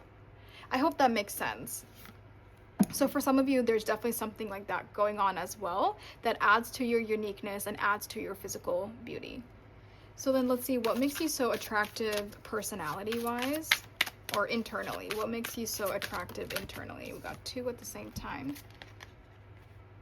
We have the Two of Swords, and then we have the Oracle of Cups. So this is the Queen of Cups. We also have the number 30 here. We have the number 51. We have the number 48.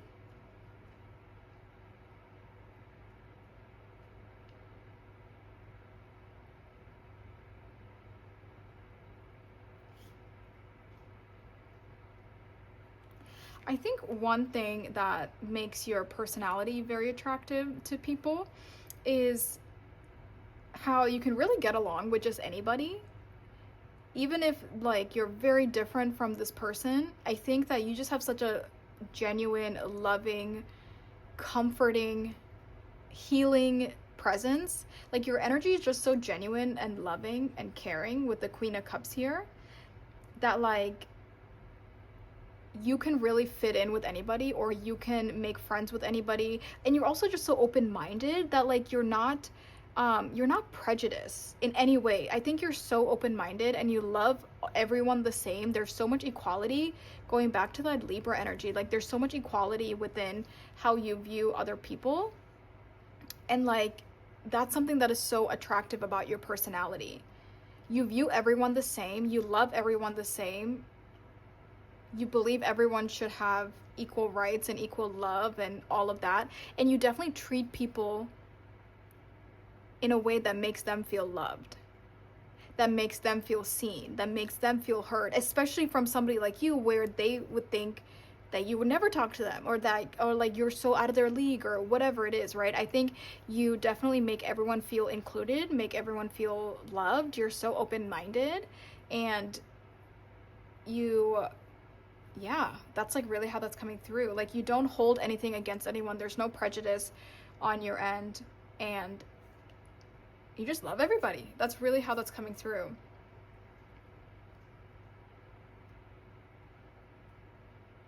I'm trying to think if there's anything else with that Two of Swords of what makes your personality so attractive. Yeah, and I think you're just so like multifaceted in that way as well, that you can really get along with many different types of people and different types of personalities. But I think it really goes back to the love that you have for people.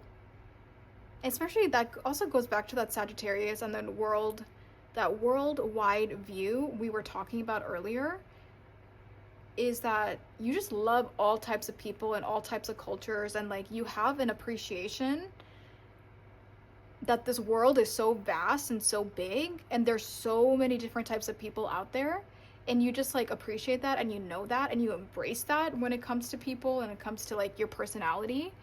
Yeah, there's like a deep rooted love that you have that people can see, and that's something that makes you very beautiful to them. Okay, so now let's see, how does the public view you versus how you view yourself? So first, let's see, how does the public view group 2?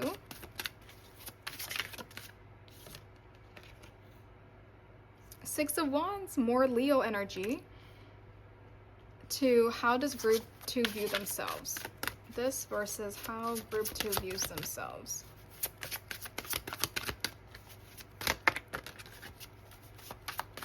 Versus how group 2 actually views themselves. The Tower. Oh, interesting.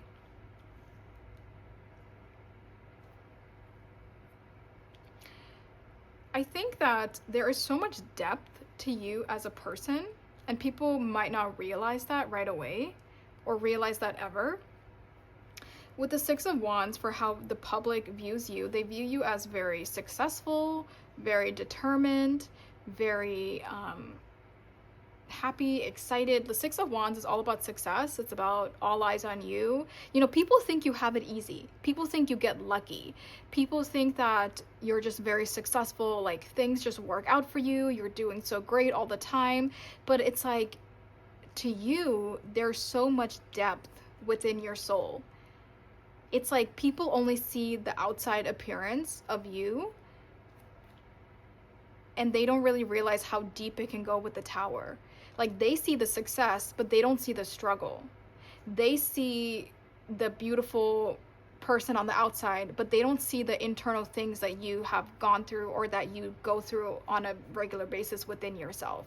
You know, so it is actually like such a huge drastic difference between like them viewing you as this popular, outgoing, successful person that has this reputation, that it gets lucky and everything just works out for them and people love them and etc., versus the depth and the transformation and the energy that really is underneath all of this.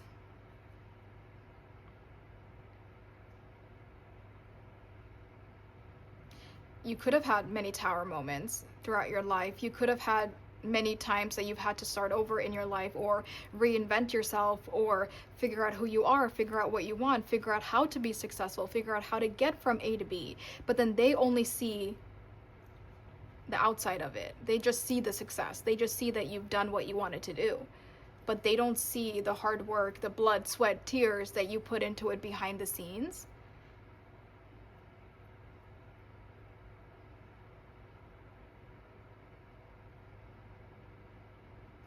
And it's interesting because on the inside, the way you view yourself, you don't always see the perfection that other people see. Like, for this to be the Tower, traditionally the Tower is falling apart or crumbling in some sense. And here the Tower is not. The Tower is perfect. It's perfectly still.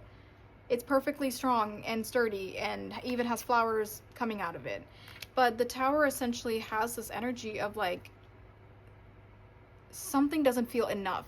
Something doesn't feel stable enough. So it really feels like at times, you know, you're human. So at times you feel to yourself like, I'm not as beautiful as people think I am. I'm not as perfect as people think I am. I'm not as smart or funny or whatever. You know, I do think on the inside, you could definitely be a little hard on yourself internally that you don't show on the outside. Or it's like you definitely struggle with certain things internally, but I don't think anyone sees that on the outside at all. Not even in the slightest of bits.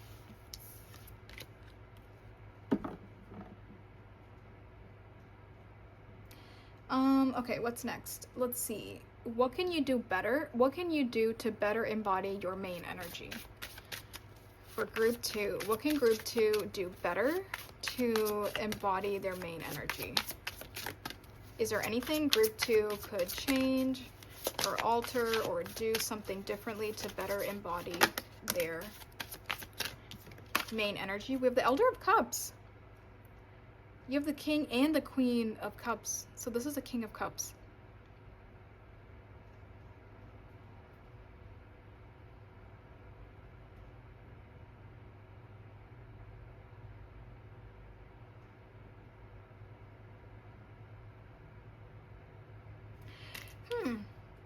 What's so interesting is I feel like as I was reading this group, even the energy that I'm seeing is somebody who is, you know, everything that I said, like outgoing, extroverted, very sure of who they are, love themselves, very comfortable with who they are. But then it's like, as I dig a little deeper, I can definitely see the cracks. And I'm not saying that you have a facade or like the external is fake in any way. I don't think it is at all. But I think Spirit is reminding me that you are human at the end of the day. Like, you have little moments where you don't feel good enough, little moments where you doubt yourself, little cracks that show up from time to time. And with this, like, immediately I was thinking to be able to just like appreciate yourself more, or love yourself more, or I think from time to time we can get so caught up in maybe like the physical appearance of things, because maybe that is pretty important to you, like the physical side of life, your physical appearance, your reputation, your status, whatever, however the world views you, that could be very important to you. And I think Spirit is saying, don't lose sight of your heart, don't lose sight of who you are, of what you've been through, of the love you have for yourself. You know, don't lose sight of that. Like, don't lose sight of the inners of life and of our everyday being, and get very occupied on the outside, such as our goals, our aspirations, our desires, our image. Don't forget who you are on the inside. I'm not saying you do, but that's just kind of what I'm seeing here. And also, like, don't forget to nurture yourself internally the way you nurture yourself externally. Let me get one more card to see what can group 2 do to better embody their main energy.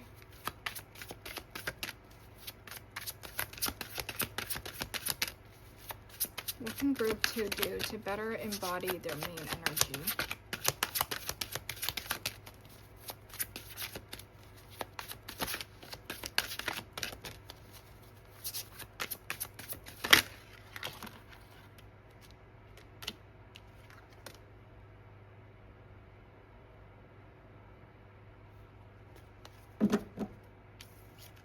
Eight of Cups, bottom of the deck here. And then we also have the Three of Swords. You know what's so interesting? There was that heavy emphasis on some kind of a relationship. You definitely could have experienced some sadness. Maybe that's the thing you're healing from and had that ending in your life. Maybe a relationship came to an end. Because there's heavy indication here about an emotional connection that could have ended in your life recently. And you were maybe left to pick up the pieces, you were left to start over, you were left to heal. So I think one thing that Spirit is encouraging you to do that can help you better align to your main energy is don't be down on yourself, or don't forget who you are. Don't forget how worthy you are. Don't be down on yourself because somebody could have walked away from you. Or, okay, I think the better way to say this is like, just because the one person that you could have been emotionally invested in, just because that person didn't see your worth or didn't see how amazing you are, how exciting, and like, this is like such an amazing energy, right? Just because that person didn't see your worth, that doesn't mean you don't have any worth. And I think for some of you, especially with the Eight of Cups here, there is some sadness lingering that you are trying to heal from. And I think it's because somebody walked away from you, or you had to walk away from somebody because they were not seeing your worth, or they didn't feel like they wanted to be in this connection, or something like that, right? Like somebody walked away from somebody else. And I think like there's a lot of sadness here. There's heartbreak. And I think in moments that we get caught up in like this one person that didn't view us the way we wanted to, Spirit is saying like, don't let that take over you, because you're still this amazing person that anybody would literally like die to be with you. Like anybody would do anything to be with somebody like you. And just because one person didn't reciprocate the way you wanted them to, that doesn't take away from who you are.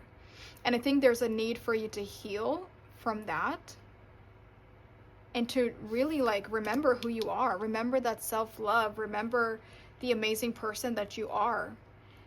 Because I think when the person that we want, when we want somebody to reciprocate how we feel and they don't, and that's the one person that we love and that we are craving that attention from, and they don't give it to us, that's tough. That makes us think the whole world doesn't care about us, or that makes us think like we are the problem. We are not good enough because the one person that we wanted didn't reciprocate. But the universe is saying, no, that's not true. There's a need to heal from that, and there's a need to have a perspective shift from that, because it's not you at all. It was them. It was that person that didn't see your worth, but they're just one person in the entire world. So maybe that's not for everybody, but I think for a lot of you, or for some of you, there is that energy of, don't let one person's opinion dictate who you are, or don't let that opinion ruin how you view yourself, or how you love yourself, or what you know you're capable of, because it's one person out there. There's billions of people in this world, and you will definitely find somebody who will see your worth, and you're not going to have to beg for it. You don't have to chase anybody for it. It will happen naturally, you know? So there's a need to move on. If there is somebody you're holding on to that made you feel this way, there is a need to walk away from it, or to energetically detach from it. Okay, group number 2. This is everything that I see. Thank you guys so much for letting me give you this reading all about you. I am so excited. And also, like I said, well, I kind of mentioned it, but I have a Patreon if you're interested. The viewers over there get to suggest the monthly readings. So if that's something you're interested in and you want more personalized readings over there, definitely go ahead and check out my Patreon. The link is in the description below. And yeah, have a great rest of your day or night, wherever you are. And and subscribe and like and all of that jazz over here on YouTube. And I will see you next time. Bye. Hey guys. If you chose this Ace of Cups with the Starchild Tarot deck, this is your group. Hello, group number 3. It is a different day. I have different nails on. It's actually like a whole week from when I started this video originally. So I did group 1 and group 2 like a week ago. And then I got busy and it was just a lot to do in one day. So then I kind of waited, and then now here we are. So we're finally going to finish our readings today. But I just want to clear that up. That's why I look a little different. But let's get right into it. So this is all about you. I am so excited because I just haven't done a reading like this in a while, and the readings were pretty long. Group 1 and group 2 were like a little longer than my regular readings, which is another reason I couldn't do everything in one day, because I was just burnt out. Okay, so we're gonna go ahead and get started with your main energy. That's what we have here. This will be your energy check. And if you feel like this does not resonate with you, then definitely check out a different group. But we're just gonna get right into it. We're gonna look at your main energy. And then we're gonna go into some questions that I wanna ask Spirit. So we're gonna go ahead and see what makes you so attractive. We'll see why do people, what do people admire about you. We'll also see how does the public view you versus how you view yourself. And then we'll also see what can you do to better embody your main energy. And then of course we'll get a lot of messages and advice throughout the reading as well.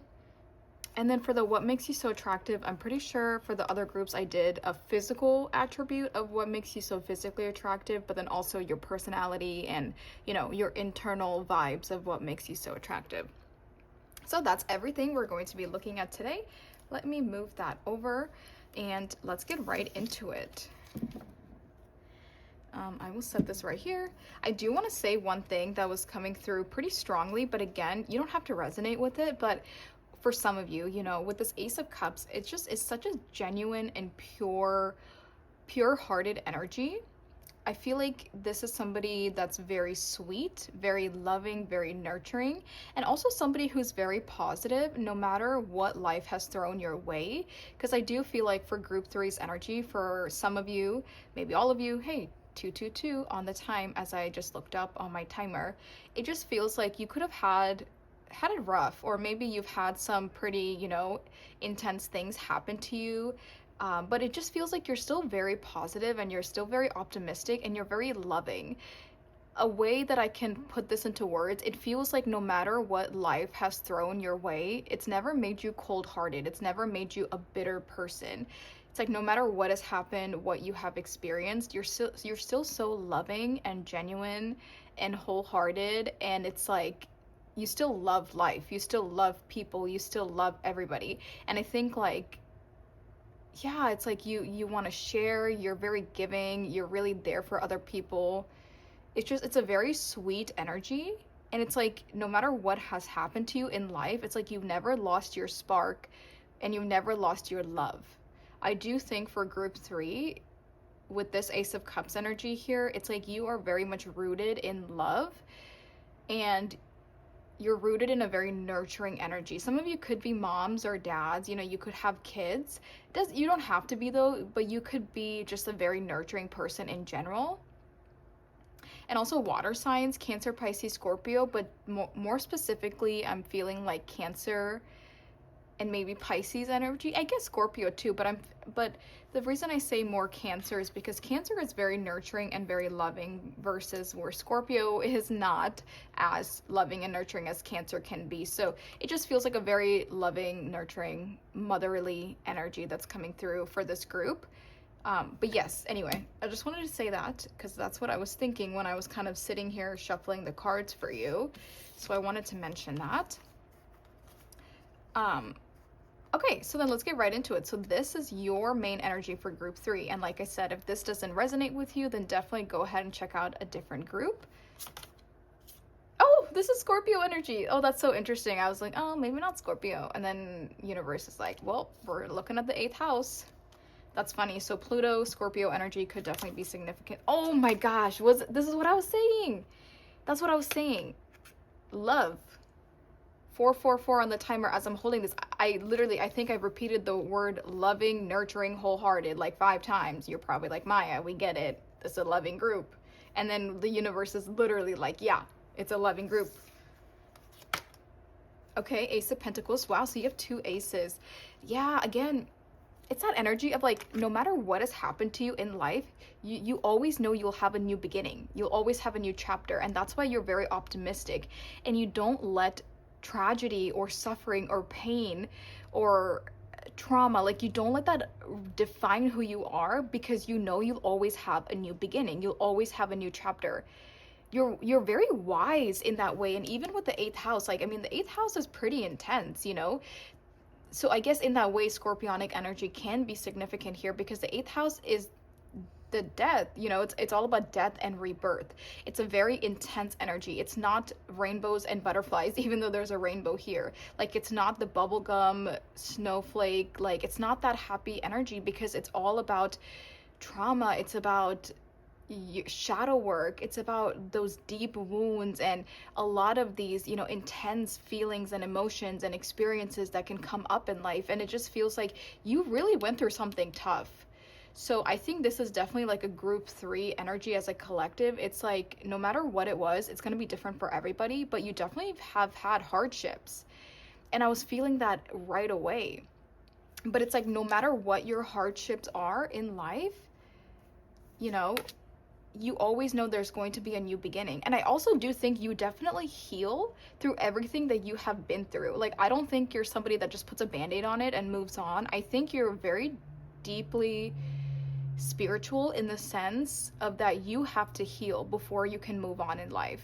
And I think maybe when you were younger or in the past or before you were spiritual, maybe you did put a band-aid on it and you just kind of tried to forget or suppress your trauma, your emotions, everything that you could have been going through or have experienced. But I think as you got older and as you have evolved as a person, you realize like I can't just keep things bottled up. Like I have to heal, you know? And I think so it does feel like you have changed in that way as you get older.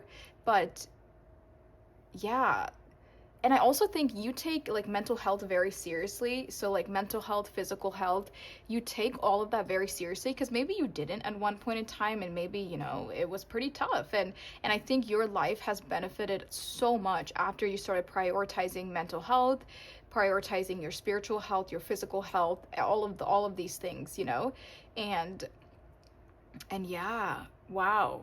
I really do feel for you. It feels like you really brought yourself out of like the pits of hell. I know that sounds so dramatic, but I do feel like for a lot of you, this energy runs so deep that the universe, like your spirit guides are literally telling me like group 3 has got themselves out of a lot. And again, it's coming through as a very specific energy. So for some of you, I think you would already know if this is your reading or if this is not your group, you know, but it feels like you have had a lot. You know, it even feels like karmic lessons or karmic things from previous lifetimes that you had to go through in this lifetime to some extent, or to clear up karma from previous life. And like that's what I mean when I say like the energy runs really deep, because it feels like it's not something you did in this lifetime. It feels like it's something that had followed you for a little bit, and this is the lifetime where you actually worked through it. You cleared the karma instead of just like putting a band-aid on it, moving it on to your next life. It feels like you really did a lot of shadow work or a lot of like intense healing of previous lifetimes in this lifetime. I hope that makes sense. Let's see what else we have here. The 12th house, we have Pisces. Okay, so we have all the energy that I said, which is all water signs so far, because we talked about Cancer, and then I said Scorpio, and then now we have Pisces with Neptune and Jupiter. We have behind the scenes, hospitals, sacrifice, secrets. Yeah. Okay, there's definitely some like previous lifetime situation going on here, especially with Neptune. Neptune is a very dreamy, it's like a very like non-real energy, and it's crazy because you have the 12th house and the 8th house, and the 12th house is all about our subconscious. It's all about past lives, karma, subconscious, things that are not here in the physical world right now. And then we also have the 8th house, which is about death and rebirth. So I do think that in this lifetime you are clearing up karmic debt, or it's like you're healing karmic things from previous lifetimes, and that's why you're able to, it's almost like you're giving your soul a reset, because I feel like in the past lifetimes you hadn't had this reset. You kind of just put band-aids on it and moved on and didn't do much about it. But in this lifetime your soul was very determined to end that karmic cycle or end whatever it was, and you're giving yourself a reset. So now in this lifetime and then moving on into your future lifetimes, you're absolutely starting over and having that new beginning and moving on as a brand new soul, because you don't have anything, any ties to you anymore. I hope that makes sense. Wow, protection. I will say this is a very deeply spiritual energy, and I think you and the universe are like this. You're like very much intertwined. You are the divine source. The source is you. It's like you're very much intertwined. It's like in your DNA. It's in who you are as a being. on this planet, you're definitely protected. It's funny because it's coming through to, it's not funny, I don't know why I said that. It's coming through to me as like, no matter what has happened, you've always made it out. You've always made it out of the situation. I don't know why I wanted to say you've always made it out alive, because for some of you with hospitals, maybe you had some kind of a situation where you were in the hospital, 11 as I'm saying this, or maybe you were like born with some kind of a birth defect or something like that, right? So for some of you, it almost feels like maybe you didn't think you would make it so far in life, or there was some tragedy that you didn't think you would make it out of that, or you didn't think you would survive that. Because I don't know why I wanted to say for some of you, you made it out alive. And maybe that literally gave you some kind of like a renewal in your life. Oh, hold on, my cat is scratching at the door. Yes, it really feels like you've had some kind of a renewal, or the universe has given you a second chance in life, and that's why you feel so loved, and why you love so much, because I just feel, not everyone can experience this, and not everyone can like say they understand this, but when you've been given a second chance at something, you do it 110% because you didn't think you would have this chance again. So that's kind of how it's coming through. And again, for some of you, it could have been pretty intense, and then when you were given that second chance, you're just doing it 110% now. You're living life 110%. You're loving 110%. You're caring, nurturing, doing all of these things. And maybe you weren't like that before this thing happened to you, but it also does feel like you're very, very protected. I think the universe really has your back, and even if at times you feel alone, or you feel like, why is this happening to me, or if you have felt that way in the past, even in the darkest of the darkest times, the universe was always with you, because to some extent, I think it's like they knew this was going to happen to you, and they never left your side. They knew that you kind of had to go through something to become who you are today. And I know like that doesn't sound like the best thing, because I can already like sense an energy of somebody saying, well, like, if the universe really cared about me and if they really loved me, why would they put me through tragedy? Why would they put me through this difficult situation? I don't know. I don't know. I'm just a messenger here. I don't know what your destiny is. I don't know anything about your past lives. I don't know the answer to that question. And I'm sure a lot of you are thinking it, or people think that all the time, right? Like, why is there hardships in life? Why is there tragedy? Why is there sadness and all of these things? If the universe or if God or the divine actually loves us, why do they put people through things like that? I have no idea. I can't answer that, but it does feel like no matter what you have been through, the universe was always with you, because you just kind of had to like get through it, and they never left your side during that. And I think even now in whatever rebirth that you are in right now, it does feel like you are very, very protected, and the universe will always have your back, and they'll always be there with you. Wow, we're really starting off with a bang for group 3. I feel like this is definitely a very deeply rooted energy. And you can even have people to say things like, you should write a book about it, you should like start a podcast, like you should share your story, because of how deep your energy is, how deep everything was or is for you at some point in time. I think people tell you that you should share your story, that way other people can be inspired, or other people who are in similar boats can look to you for advice or guidance. So if you do feel that way, or if you've had people say that to you, I think you should maybe look into it, do something about it. I definitely think people could benefit from hearing your story. I also think that I think you're very open about everything you've been through. I don't think you're I'm not saying that you just what's a better way to say this? You wear it on your shoulder, and you're not afraid of it, or you're not yes, certain things have happened to you and you've gone through certain things, but you don't let them define you, but you also don't hide it and tuck it away. I think you're very open about everything you've been through. You talk to people about it, you tell people X, Y, and Z. So I don't think it's something that you keep tucked away in a corner. You almost wear it like a badge. You're very proud of it. For some of you, I'm hearing you could even have a scar from something that happened. You could have a physical scar on you that you're not afraid to cover. You don't cover it up. You're not afraid to show that scar to people, because that is also a reminder to you that you went through something pretty big, like, you know, like a bullet wound. And again, it doesn't have to be physically a bullet wound. It could be even like an operational scar or something like that. Yeah, it just feels like you're not afraid of being true to yourself, you know, showing the world who you really are. I don't think you hide away from what you've been through, and I definitely think you like wear it on your shoulder, or you express yourself very openly because you love yourself. I really do think at the end of the day, you love yourself so much,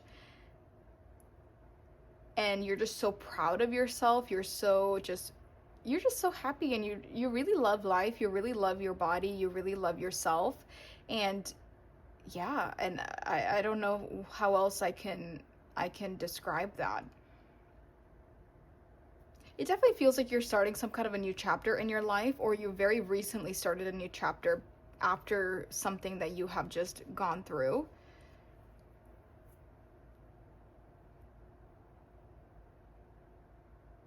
Some of you could work in hospitals, or you could work around trauma.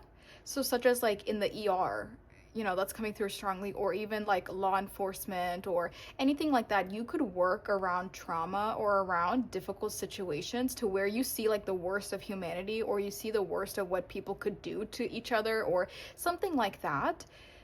Or even like with kids, I feel like for some of you, you could work with like disabled children, or like kids in some way, to where it's like you have such a genuine love for people and for helping people. That's like what I'm trying to say. Like you could work in an environment where people rely on you, and like you genuinely have to love to help people and have that compassion for humanity to be in this kind of a job, because not everyone can just be a nurse, not everyone can just work in the ER or work in a trauma unit or work with disabled people, disabled kids and stuff like that, you know, or be a caregiver. You know, not everyone can do a job like that, but it feels like that's kind of what you do. But it's because you genuinely love people, or you love somebody specific to help them out on a regular basis.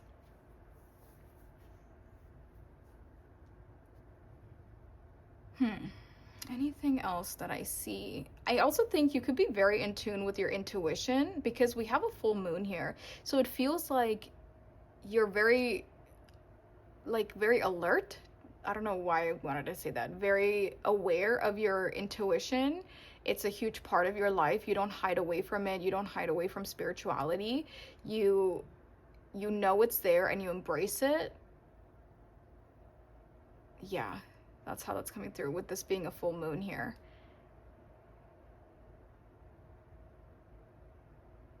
Some of you could even have gone through a divorce. That's coming through as well. Or like you could have been in a long-term relationship. You could have been married at some point in time and you went through a divorce, or you're currently going through a divorce. That could also be some kind of a new beginning that you are going through for some of you. Or even kids. I mean, I know earlier I've been talking about kids or like this nurturing energy a lot. It does feel like for some of you, you could have had some kind of complications when it comes to children or fertility or giving birth or something like that, or something that happened to a child, or even like a sibling. Like for some of you, I feel like something could have happened either to your own child when they were very young, or during like birth, or something happened to a sibling when they were very young and you were also young. Something about childhood or children or very, very young beings, young kids, is coming through. Especially because we have the death. This is the house of the death and rebirth, and we also have hospital. That's like what's making me think of something could have happened to some young person around you that you really cared about. It could have, yeah, it definitely could have been a kid. For some of you, you could be older. I don't know why. I mean, to go through a divorce, you kind of have to be a little bit older, right? So I don't know why for some of you, I'm seeing like you could just be older.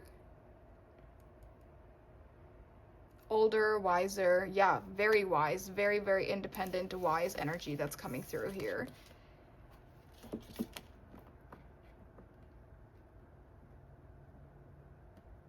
Okay. I think that's everything I'm seeing for your main energy. So now let's get into the questions that I have. I hope this found the right group of people. If this doesn't sound like you, definitely check out a different group, because this is a very specific message. Okay, let's go ahead and see your What makes you so attractive? So first I want to see what makes you so physically attractive, and then we'll see emotionally. Okay, what makes group 3 so physically attractive? What makes group 3 so physically attractive?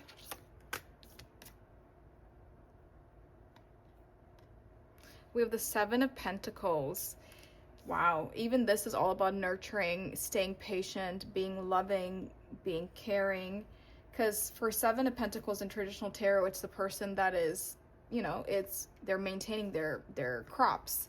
So you have to have a very loving, nurturing, patient energy in order to do that, in order to invest time into something like that. And I think that's what makes you so physically attractive, is you really take care of yourself. We kind of said that earlier. You take care of your mind, body, and spirit, and you're very patient with yourself. You're very loving with yourself. You're not hard on yourself. You don't like beat yourself up, you know, mentally, emotionally, physically. I think you're very, very loving and gentle towards yourself, and you're also very loving and gentle towards others. It's interesting because I'm trying to figure out, this is supposed to be like a physical attribute. I think it's also just how calm you are is something that draws people to you. Like, you're very calm. You're very, like, centered. You're grounded. You're not all over the place. And again, I think you're very wise. You have a lot of wisdom, and that's something people are very drawn to. Even if you're young, you know, young people can have wisdom, and I think it gives that idea that you're an old soul, and I think a lot of people are very attracted to that. Let me get another card, because that almost feels more like personality. Let's see, what makes group 3 so attractive, so physically attractive?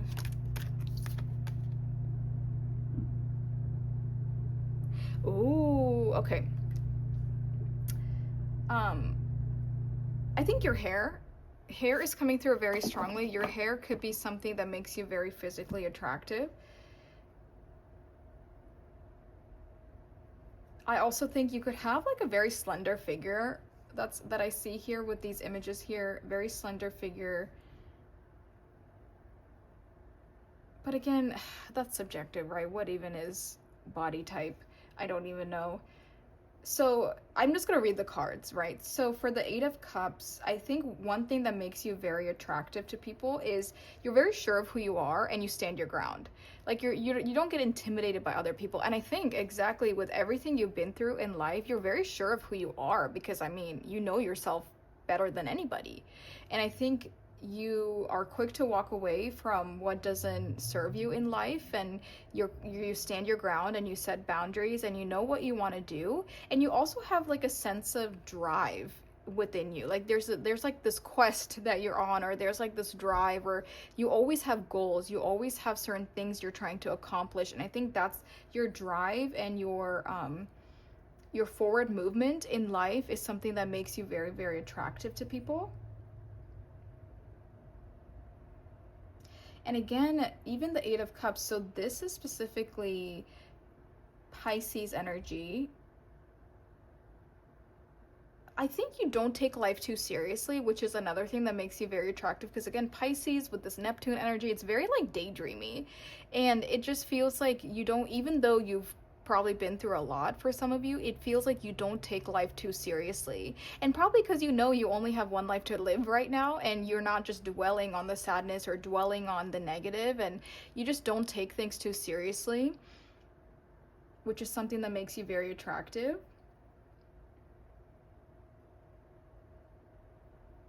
You could definitely kind of be in your own world from time to time, and not in a bad way, but I do think that like whenever you need to be, you can kind of get into your own headspace, and that benefits you. But I also think that's something that makes you very attractive, because like you can detach from external things or the external world around you.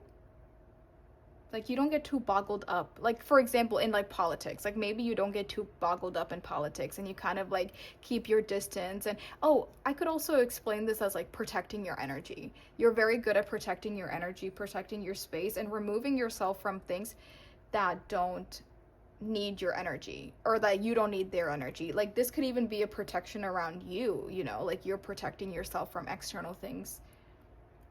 But yeah, very hardworking, very grounded, down to earth. I am seeing beautiful hair. I'm also seeing like a beautiful skin tone or beautiful complexion.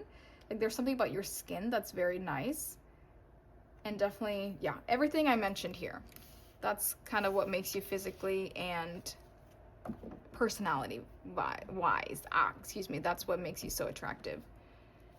So then now let's see, what do people admire about you? Even though that's kind of what we already talked about. Let's see, what do people admire about you the most? What do people admire about group 3?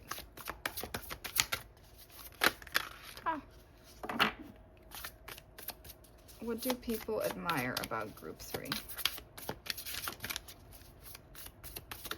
You could also be very soft-spoken,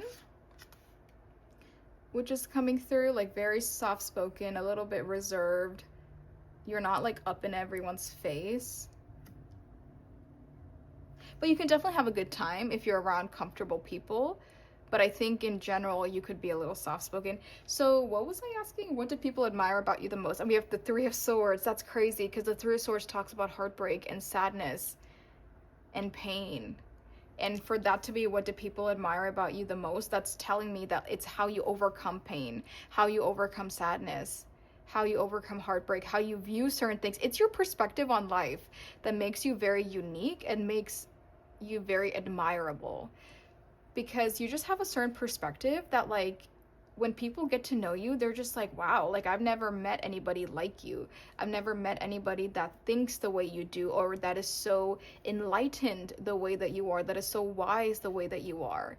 Because I think we live in a world where, especially with like mainstream things, mainstream social media trends, like all these things, like people are a certain type of way.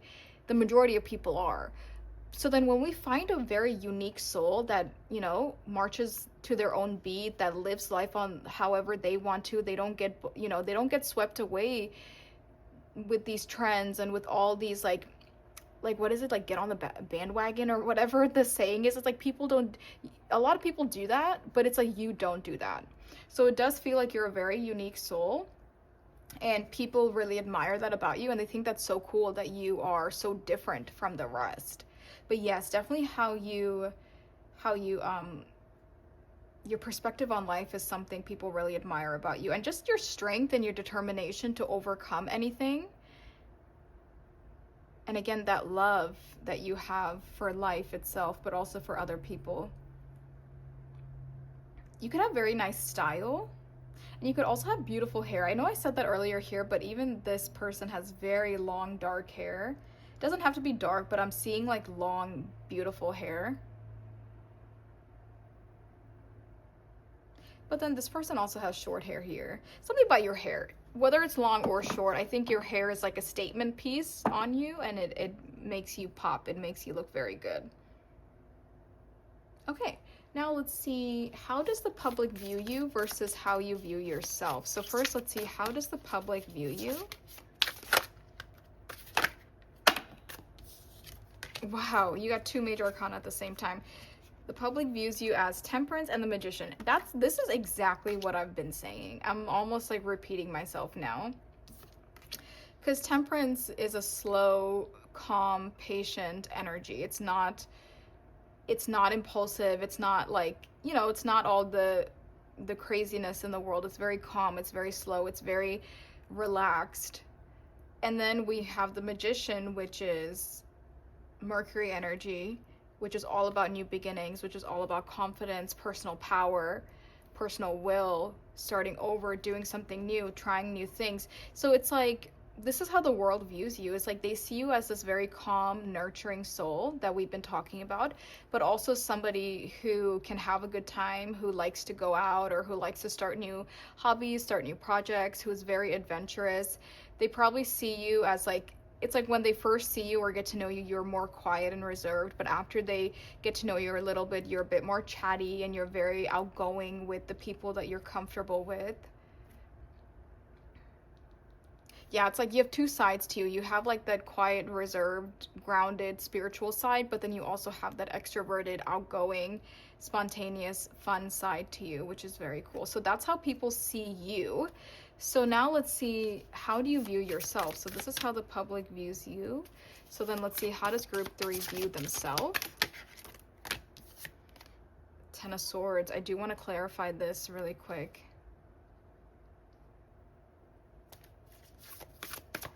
Let's clarify the Ten of Swords on how does group 3 view themselves.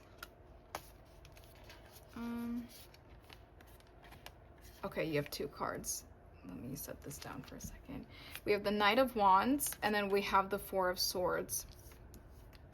Oh, there's so many cats. So this is how you view yourself. Oh, nice. So this is what I'm thinking. With the 10 of Swords and the 4 of Swords, you know, the 10 of Swords does talk about that pain, you know, that ending, that pain, the suffering that one could go through in life. And then the 4 of Swords talks about a period of rest. So the way you view yourself is you can overcome anything. You have your scars, you have your battle wounds, whether they're physical or they're emotional, spiritual, mental, whatever it is. You definitely have your scars, but you view yourself as a very strong individual. You know you can overcome anything. You know that, like, you'll never let your whatever happened, you won't let that define who you are, but you also won't stay there. I love that this is a 10 because it's showing that whatever it is, you know you will complete it, you will end that cycle, and you will start a new cycle.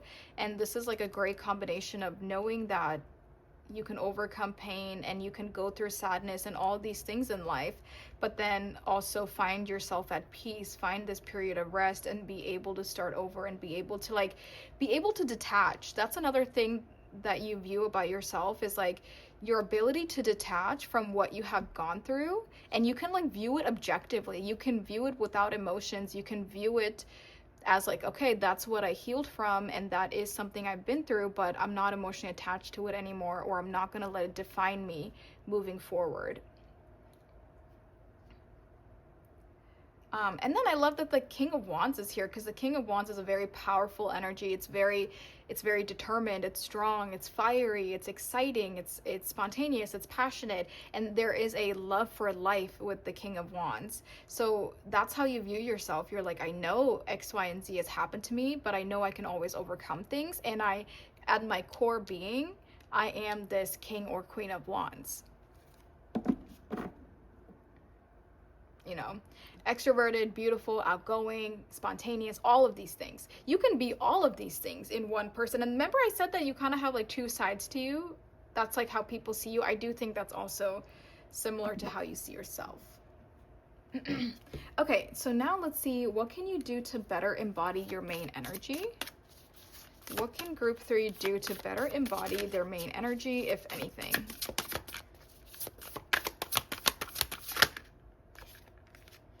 All right, we have 2 cards coming out at the same time. We have the 9 of Cups and the Knight of Cups. What can you do to better embody your main energy? Is continue to love yourself and nurture yourself, and to find happiness on your own, and to fill your own cups. And I think a lot of you already do that. So that could just be confirmation for some of you. But I think Spirit is really saying, oh no, I messed it up. Spirit is really saying that for you to really embody your main energy is to just continue to pour into yourself, to love yourself, nurture yourself, and to fill your own cups.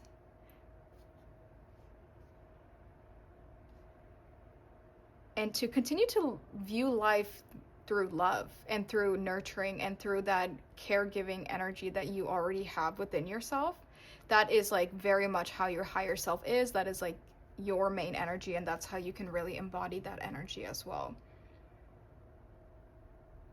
Okay, group 3, that's everything I see for you. Thank you so much for letting me give you this reading. Like I said, it was pretty in-depth. We are talking about real deep things here. So I hope this was helpful. I hope this encouraged you. I hope it you know, gave you confirmation, really anything. I hope you were able to gain something from this reading, and thank you so much for all of your support. Thank you for joining me here on YouTube. I do have a Patreon if you're interested in exclusive content where the viewers on Patreon get to suggest their monthly readings. If that's something you would like to do, go ahead and check it out. The link to Patreon is in the description below. Thank you guys so much for being here. Have a great rest of your day or night, wherever you are, and I'll see you next time. Bye! Hey guys, if you chose this Magician,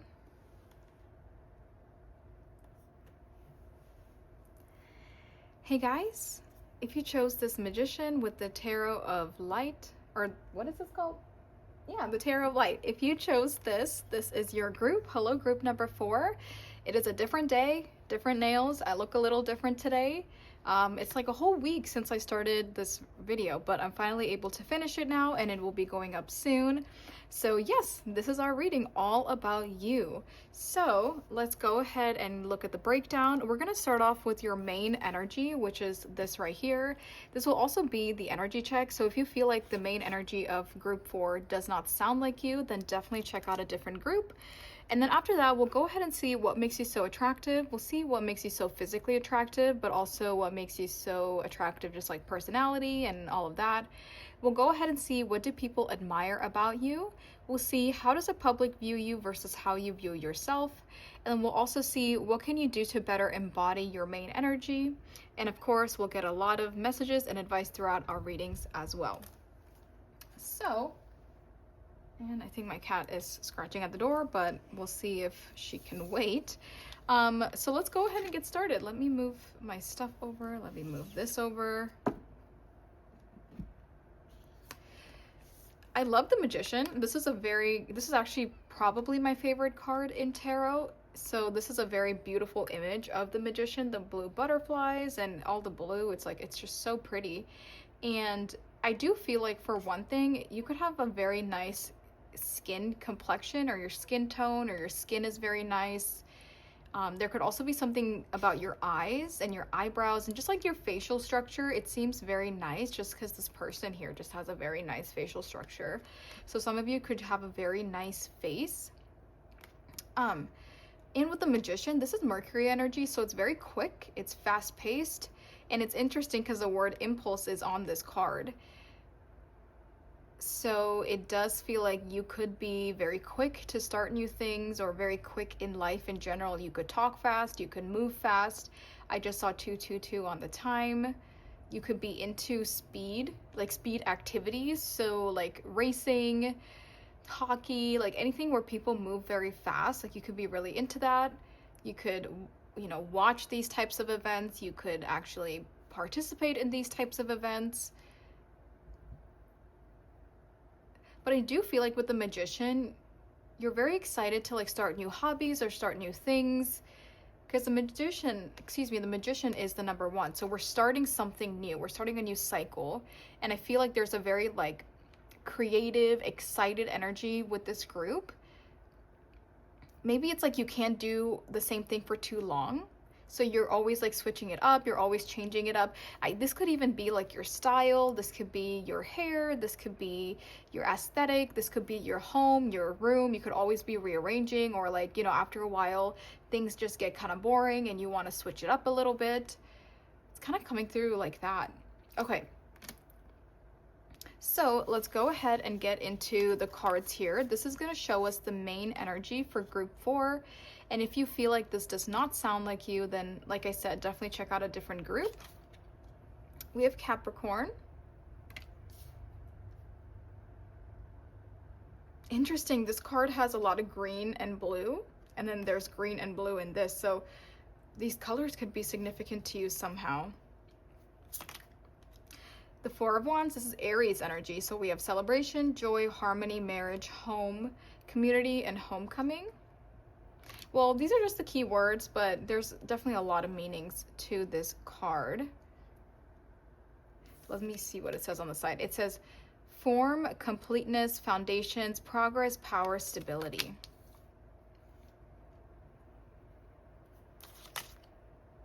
Yes, inspiration. That is so Magician-esque energy. Okay, and my cat is scratching. Let me let her out of the room. I feel like you could be a very creative person, and maybe things in life, like everything just inspires you on an everyday basis. You could be some kind of an artist, or you could just be very quick to do new things. Because I totally understand that energy to where you're like doing something and then it's like the jack of all trades kind of a vibe. Like you're really good at everything, or you do something for a bit, something else piques your interest, so you go kind of go do that, or you go explore that energy. Or this could even be about like different cultures, different foods. I feel like you could also just be very curious, because with the magician, with inspiration, you could just be very curious about a lot of things in life. So that puts you down a path of just like trying out new things, or maybe you're reading a lot about new things, you're learning a lot about new things. This could even be about new cultures, because this home is making me think of like different homes, like different people's homes. So maybe different cultures, different foods. Like I feel like you're just very curious and inspired by a lot of things in life. We have the eighth house with Pluto, with Pluto, Scorpio, and Mars. We have other people's money, legacies, operations, taxes. Oh, you know what? I think I got it. For this group, it's so funny. Okay, I think that you probably work like an office job, or you do something that's kind of like boring or mundane, or like you just do it to do it because it's your job, right? But I feel like your personal life, or your hobbies, or your inspirations and ambitions and goals, like all of that is so vast and so much more than what you do for a living, or what you do as like your main thing in life. So that's why you have so many hobbies, because whatever you're lacking in your everyday, like your main thing in life, you make up for it in all these other ways that you could express yourself, or all the other, the other time that you have when you're not focused on that main thing. That's where you put everything else, because maybe for some of you it's lacking a little bit in the main thing here. Like you could be always going on trips, and you could always be doing new things on the weekend or whenever you have time off, because it just feels like maybe your 9 to 5 or your daily job, or the thing you do on a regular basis, is a little boring, or it doesn't really allow you to fully express who you are, and it doesn't allow you to like really show who you are. So that's why I'm thinking like an office job, or like something where you kind of just show up and everyone's doing the same thing. Or maybe you have a uniform, or it's like you can't really like express yourself the way you want to, you can't dress the way you want to. But then on your off time, you're like a total like 360 total different person. You're doing all these things, you look different, you act different, you're very spontaneous. That's so funny. I'm seeing like a duality. I feel like maybe on your everyday life, or your 9 to 5 kind of a thing, you're more quiet. You just kind of show up, do your thing. But then outside of work, or your regular life, you're actually like super extroverted, super loud, super outgoing, super friendly. And it's like the people at your work, for some of you, it's like they would never imagine that you would be this way in your everyday life. That doesn't have to be for everybody. That could be for like one person. Ah, dark side of the moon with mystery. Yes, even this. Oh, I thought I saw a rainbow. I think I'm going crazy. I thought I saw another rainbow. Oh, I did. The bird. The bird has a little rainbow on it. I knew I saw another rainbow somewhere. So rainbows could be significant. Also, you could actually be like LGBTQ plus, or part of that community, because again, that's giving that duality of like you kind of just like do something on a regular basis, but there's a whole other side to you. Like I feel like this is the side that maybe you show people on a regular basis, or show your work, or show your family, or whatever. But then this is you. You're that rainbow coming out. Like you have a whole other side to you that not a lot of people see, and not a lot of people get to experience. Maybe for some of you, it's not like a job that I'm seeing the duality, but it's like your everyday life. Like in general, maybe you can't come out of the closet, or you can't act a certain way in your community or within your family or something, because I'm seeing there's a side of you, like there's part of you, or okay, there's certain times, this is how I say, there's certain times where you have to stay hidden. But then, what the heck? But then there's other times where you are this rainbow. You are this, you know, super extroverted, like you are this energy, this beautiful, vibrant, colorful, bubbly, outgoing, fast-paced energy. But then it's like you have times where you're the darker mystery side. So take that how you want it. It could be a job that you can't express yourself in. It could be your family that you can't express yourself with, or maybe your hometown or certain environments or something like that. There is some duality here. I don't know when and where, but I'll leave that up to you. I do think you're very practical with this Capricorn energy. Capricorns are very practical. They're very realistic. They're very hardworking.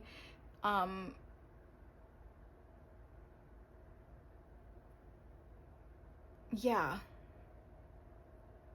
It's like work hard, play hard kind of a vibe with Aries here, and even this inspiration and the Magician. It feels like you definitely have a good head on your shoulders. I don't think you're like impulsive all the time and like reckless. I just saw 555 on the time. I don't think you're like reckless and impulsive. I think you like to have a good time. You're extroverted, you're outgoing, you probably talk a lot, or you talk very fast, or just like you do give center of attention vibes. But I think at the same time, you're hardworking, you plan things out, you don't do things impulsively, you weigh the pros and cons, you know, very Capricorn, earth sign energy coming through, but also that fire and that inspiration coming through as well. I feel like you're a good balance of the two, but it does feel like certain times you have to weigh a bit more into that this earth energy, and then other times you can weigh a bit more into the fire energy within you. But I like this energy a lot because it's great to have a balance of earth and fire, because if you're just strictly fire, then you're just kind of like that fire all the time, right? Like there's no grounded energy. There's no practicality with it. It's just very impulsive, exciting, spontaneous. Like we're doing this all the time and there's nothing that's holding us down. Or if you're just earth and you're just grounded and you're just sticking to your routine and there's no spark, there's no excitement, there's no spontaneity in your life, then that's boring. But I mean, maybe some of you like that life. But I'm just saying, like, this is a good balance of the two. You're a very good balance of fire and earth. You could work at a bank. You could be like an accountant. You could take care of other people's money. You could even work for like finance or business within a large corporation, and maybe there you have to be like studious and you have to like act a certain type of way. I also think for some of you, there's expectations that are placed on you from family or from generational expectations. Like, say you're born into a family of doctors or engineers or lawyers or teachers, or like something where it's a very like studious kind of a job where there's no room for expression, there's no room for creativity.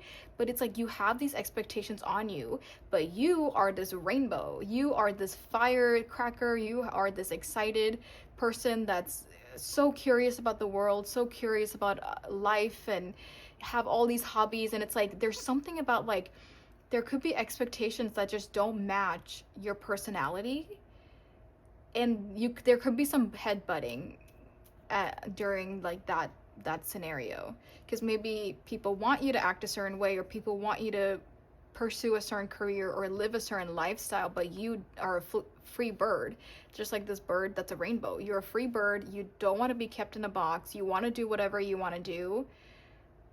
This could even be about like marriage and commitment as well. Like maybe your family, or there's cultural expectations to get married and to have kids, but then you are this free bird. Like you don't want to get married. You don't want commitment right now. Maybe you want to live your life while you're still young, but there's these expectations, because there's definitely this energy of like freedom. You are a free spirit and you don't want anything that's going to hold you back or that's going to put you in a box. And for some of you, maybe you figured out the routine or the lifestyle that allows you to do both.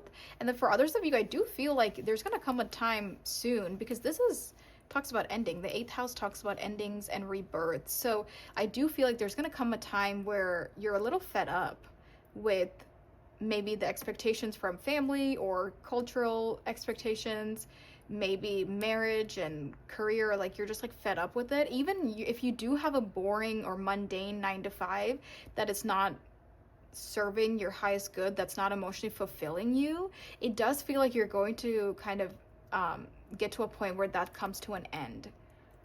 And you are very curious about how else you can live your life, or what else you could do for a career, or how maybe you could incorporate making money and, you know, providing a living for yourself, but also incorporating the fun, you know, curious side to that you have. It does feel like if you are living a more mundane 9 to 5 kind of a career routine right now, that will come to an end. It's just like boring, you know what I mean? Especially if you like to change things up. You could have been here for a while and you're just like, I just don't want to do this anymore. Wow, even this makes me think of major curiosity, because this person's looking up and they're realizing, I only see the dark side. You know, like there's so much more out there in the world. There's a whole world that I don't get to explore, that I don't get to learn about, that I don't get to eat their food, that I don't know about the culture. Like, it just feels like you're so curious in life in general. Like, that's just a part of your personality. You probably ask a lot of questions, maybe, or you just ponder a lot of things in life in general. Okay, I think that's everything I'm seeing. I like this energy, even with the Mars here, Mars and Aries. There's a lot of passion. There's a lot of fiery gusto. I don't know how else to explain it, but it definitely matches up with the Magician too. Even this kind of looks like somebody that's hiding in the shadows, or like hiding in the dark, or hasn't fully come out yet as who they really are. It's like they're hiding behind this and they're kind of like peeking through to see, like, is it okay yet? Or that duality of like, this is, you know, you hiding behind something. It's like, that's the job, or that's the expectations, or whatever, but then this is really who you are behind it. I just noticed it looks like there's tears coming out of this person's eyes. For some of you, you could be at that breaking point. Like, for some of you, you could feel like, I'm not fully aligned to the life I want to live because of expectations, or because of my job, or my environment, or for some of you, you could even be married, because this talks about marriage. And this talks about like a home life with somebody. So maybe you're like, you're unhappy with where you live, if you're in a relationship with somebody, if you're married with somebody, if there's expectations on you, or if you're living a 9 to 5 that you are not happy with. It's like I feel like you're hitting a breaking point very soon with this death here as well, with the 8th house and the tears coming out. It's like, it's almost like you've been doing it for as long as you can, but now you're realizing, this is not how I want to live, and I want to come out. I want to live how I want to live. And for some of you, this could be something that's coming up much sooner than later. Especially if you're in a marriage, or in a long-term relationship, or an engagement, or a commitment. It does feel like you might, I don't know. It's 50-50. I think for some of you, you could be very happy in your relationship right now and in your marriage. I think for others of you, maybe it's something that you can't do anymore. There's also something coming through about your living situation, or a roommate right now, where you're not that happy with the roommate. Or maybe if you live at home and you can't be yourself around your family all the time. There's just something about your living situation that is like, it's not as good as it could be. So I think that you are going to be rethinking that very soon. But yeah, if you are that free bird energy that's coming through, some of you could feel like you're in a box and you need to figure out how you can get out of that box. And I do think it does feel like you kind of stick around with it for as long as you can, and then it's like you're gonna hit a wall, like you can't do it anymore. Interesting. Okay, let's keep going. 11-11 could also be significant. I always think about that when I see the 4 of Wands, because it looks like 11-11.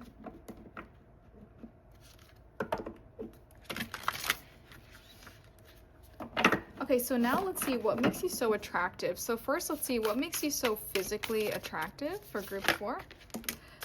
Ooh, wow, Illuminator. So Queen of Stars, this is, Okay, wait, so trees is pentacles, so this is wands. Yes, so this is a queen of wands with illuminator. I love it. This is you. You are that bright light. You are that firecracker. You are that light. And that's why you can't be in a dark box. Okay, this is literally exactly what you are. You are the bright side. You are the rainbow. You are the fun. You are the light. You are the sun.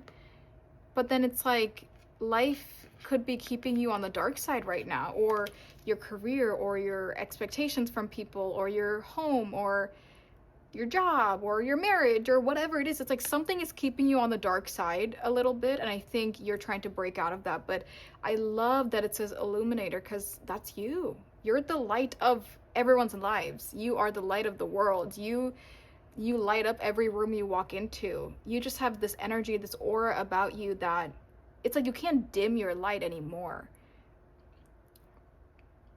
Wow, that's very cool. I think, oh, remember I was saying you could have a very nice facial structure? There we see a very nice facial structure again. Very nice face, very nice hair. I think you could be very like aesthetically pleasing. You could be very beautiful. You could be very like conventionally beautiful. Again, see, that's what I don't know about beauty though, because it's subjective. But I think that like there's something about your beauty where it's universal. So it's like no matter who is looking at you, they think you're beautiful. You know, you draw a lot of people in, but it's not just physical beauty, it's also your energy. Like there's just this aura to you that draws people into you.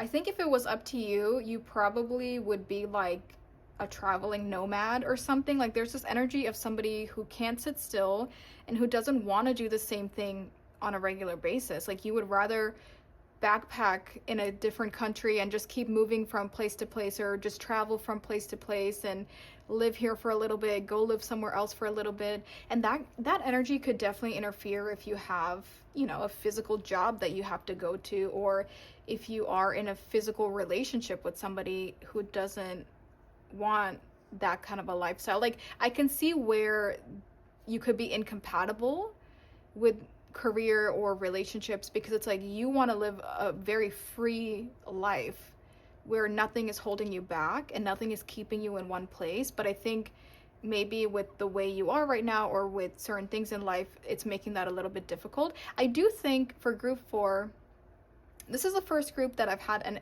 energy like this, but I do feel like you will very soon, you will question your lifestyle if you're not already. Because I do think you are living in the dark side of the moon. You're living a lifestyle where it's not 100% who you want to be. It's not 100% aligned to you. And this is the only group that's got a message like that. So I think Spirit is like giving you this confirmation that like, yes, you are feeling this way for a reason. There is change that is going to come into your life, or you need to change something to be truly at peace in life. Yes, so physically we see that you have an amazing energy, amazing aura, very physically beautiful as well to the majority of people that look at you, probably everyone.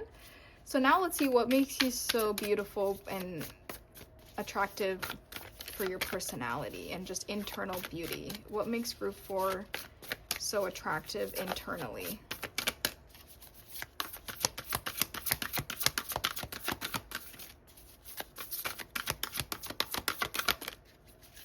What makes group 4? Oh, the 8 of Stars. So, and it says surge. This is the 8 of Pentacles. What makes you so beautiful internally is that earth energy. You're dependable, you're stable, you're grounded, you're hardworking. And it's interesting that here it looks like her third eye is illuminated, and here the tree has an eye as well. So it's also making me think your wisdom, your spirituality, your intuition makes you very, very attractive as well. You're very grounded. We said that earlier. Like you're not just straight fire, but you're not just straight earth. You have a very beautiful mix of that firecracker when you want to be, but then hardworking and disciplined when you want to be and when you need to be. And people see that dynamic within you, and they think that's just so beautiful because you're the best of both worlds. It's like you are having your cake and eating it too, you know, and that's how people view you. It's like you literally have best of both situations. Nice. I love it.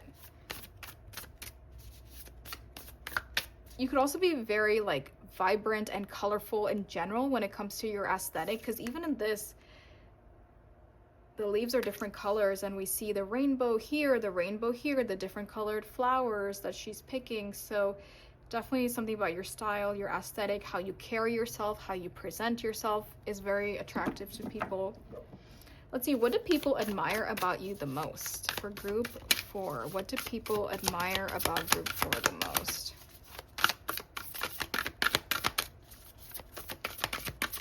What do people admire about group 4 the most?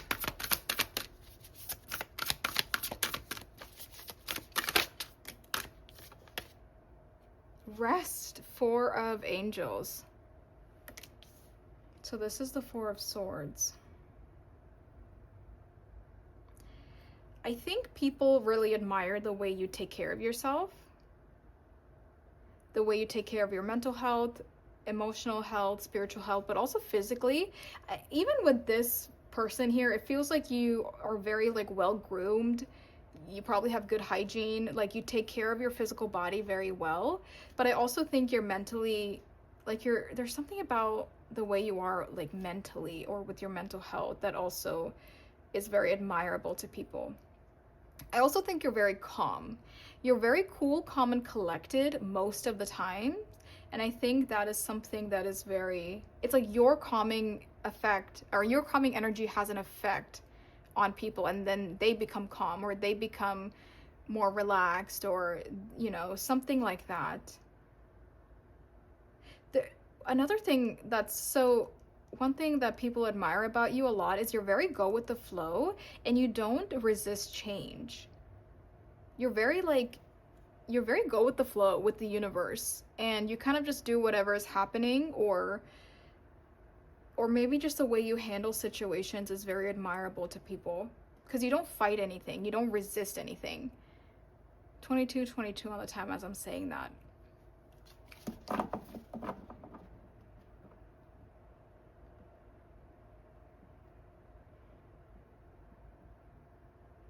Yeah, I think that's what I'm seeing with the 4 of Angels. Let me keep going. How does the public view you versus how you view yourself? So how does the public view group 4?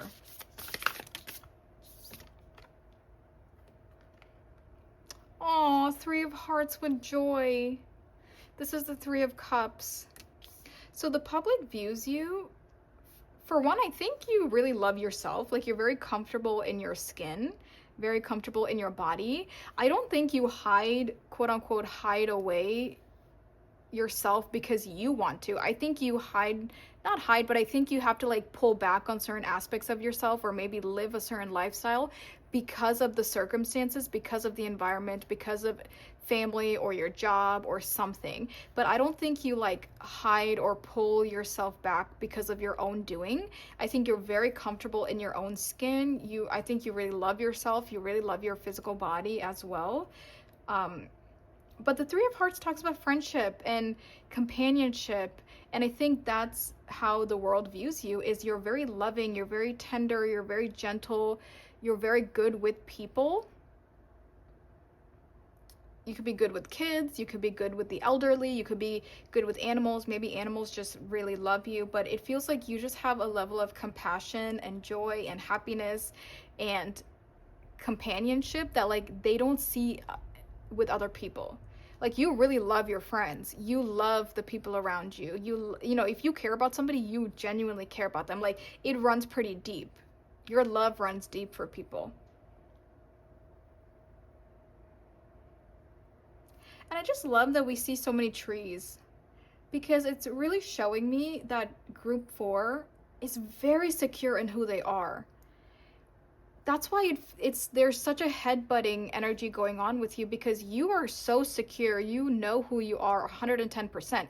You're not afraid of yourself. You're not hiding yourself. You're not dimming your light. It's the circumstances around you that are dimming your light.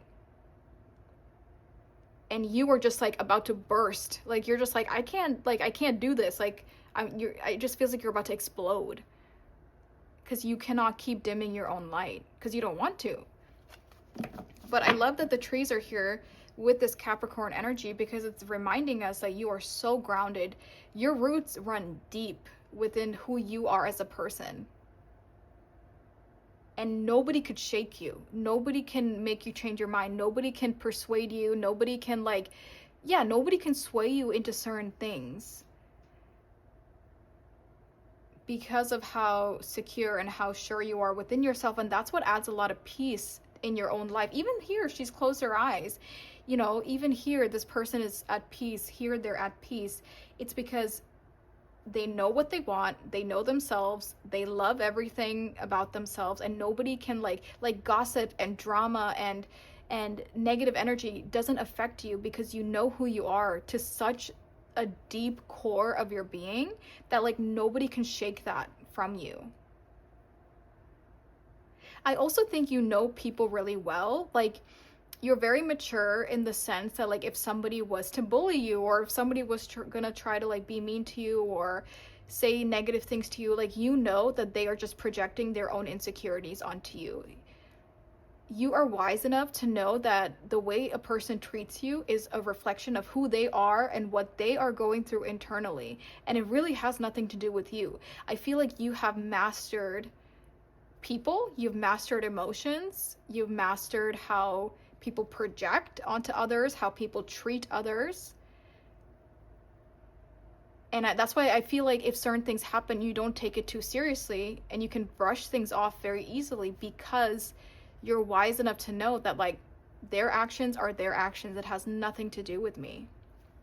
Wow, group 4, I love it. Okay, so now let's see, how do you view yourself?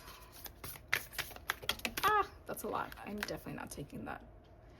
This deck is so thick that like sometimes like 5 cards come out at once because I'm not able to shuffle properly. Let's see. How do you view yourself? How does group 4 view themselves versus how we see all this other stuff? How does group 4 view themselves? So that's why I have to kind of shuffle this deck aggressively. Like it's kind of like aggressively. Oh, and it fell on the ground. Aww. How you view yourself is the Ace of Stars, creation. This is the Ace of Wands, but it also kind of looks like the Ace of Pentacles. And then we also see water here. I love this energy, group 4. You really love yourself to such a deep, level. Like it's not surface level. Like your love, your energy, your emotions, everything about yourself runs so deep. And I love it. The way you view yourself is the Ace of everything. I see the Ace of Cups with the water. I see the Ace of Pentacles with the star. With the bright energy, I see the Ace of Wands. This is the Magician, literally, because the Magician has all 4 elements right in front of them. And that's exactly how you view yourself. You're very confident. You know you're capable of anything. You really believe in yourself. You love yourself. You nurture and you take care of yourself. And I love it. And I feel like people definitely see this because you're not fake. Like, I feel like you can't be fake.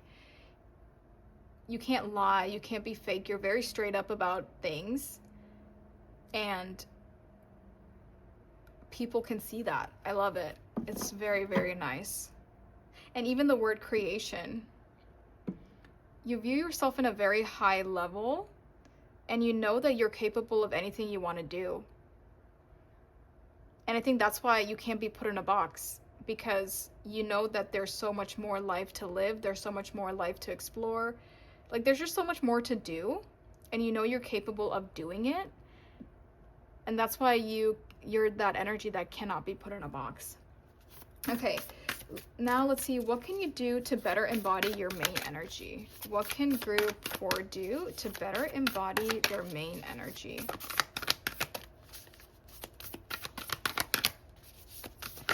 Ah! Oh my god. Ah!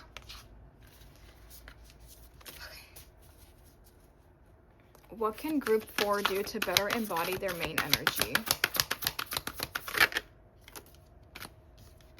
Ooh, Sixth Sense. We were talking about the third eye there, third eye there. Even this kind of looks like a third eye. We have the Queen of Hearts with Sixth Sense. This is the Queen of Cups, and we have Sixth Sense. I think one thing you could do to better embody your main energy is to definitely rely on your intuition a little bit more, or to maybe activate your sixth sense, so like your third eye, a little bit more if you haven't already.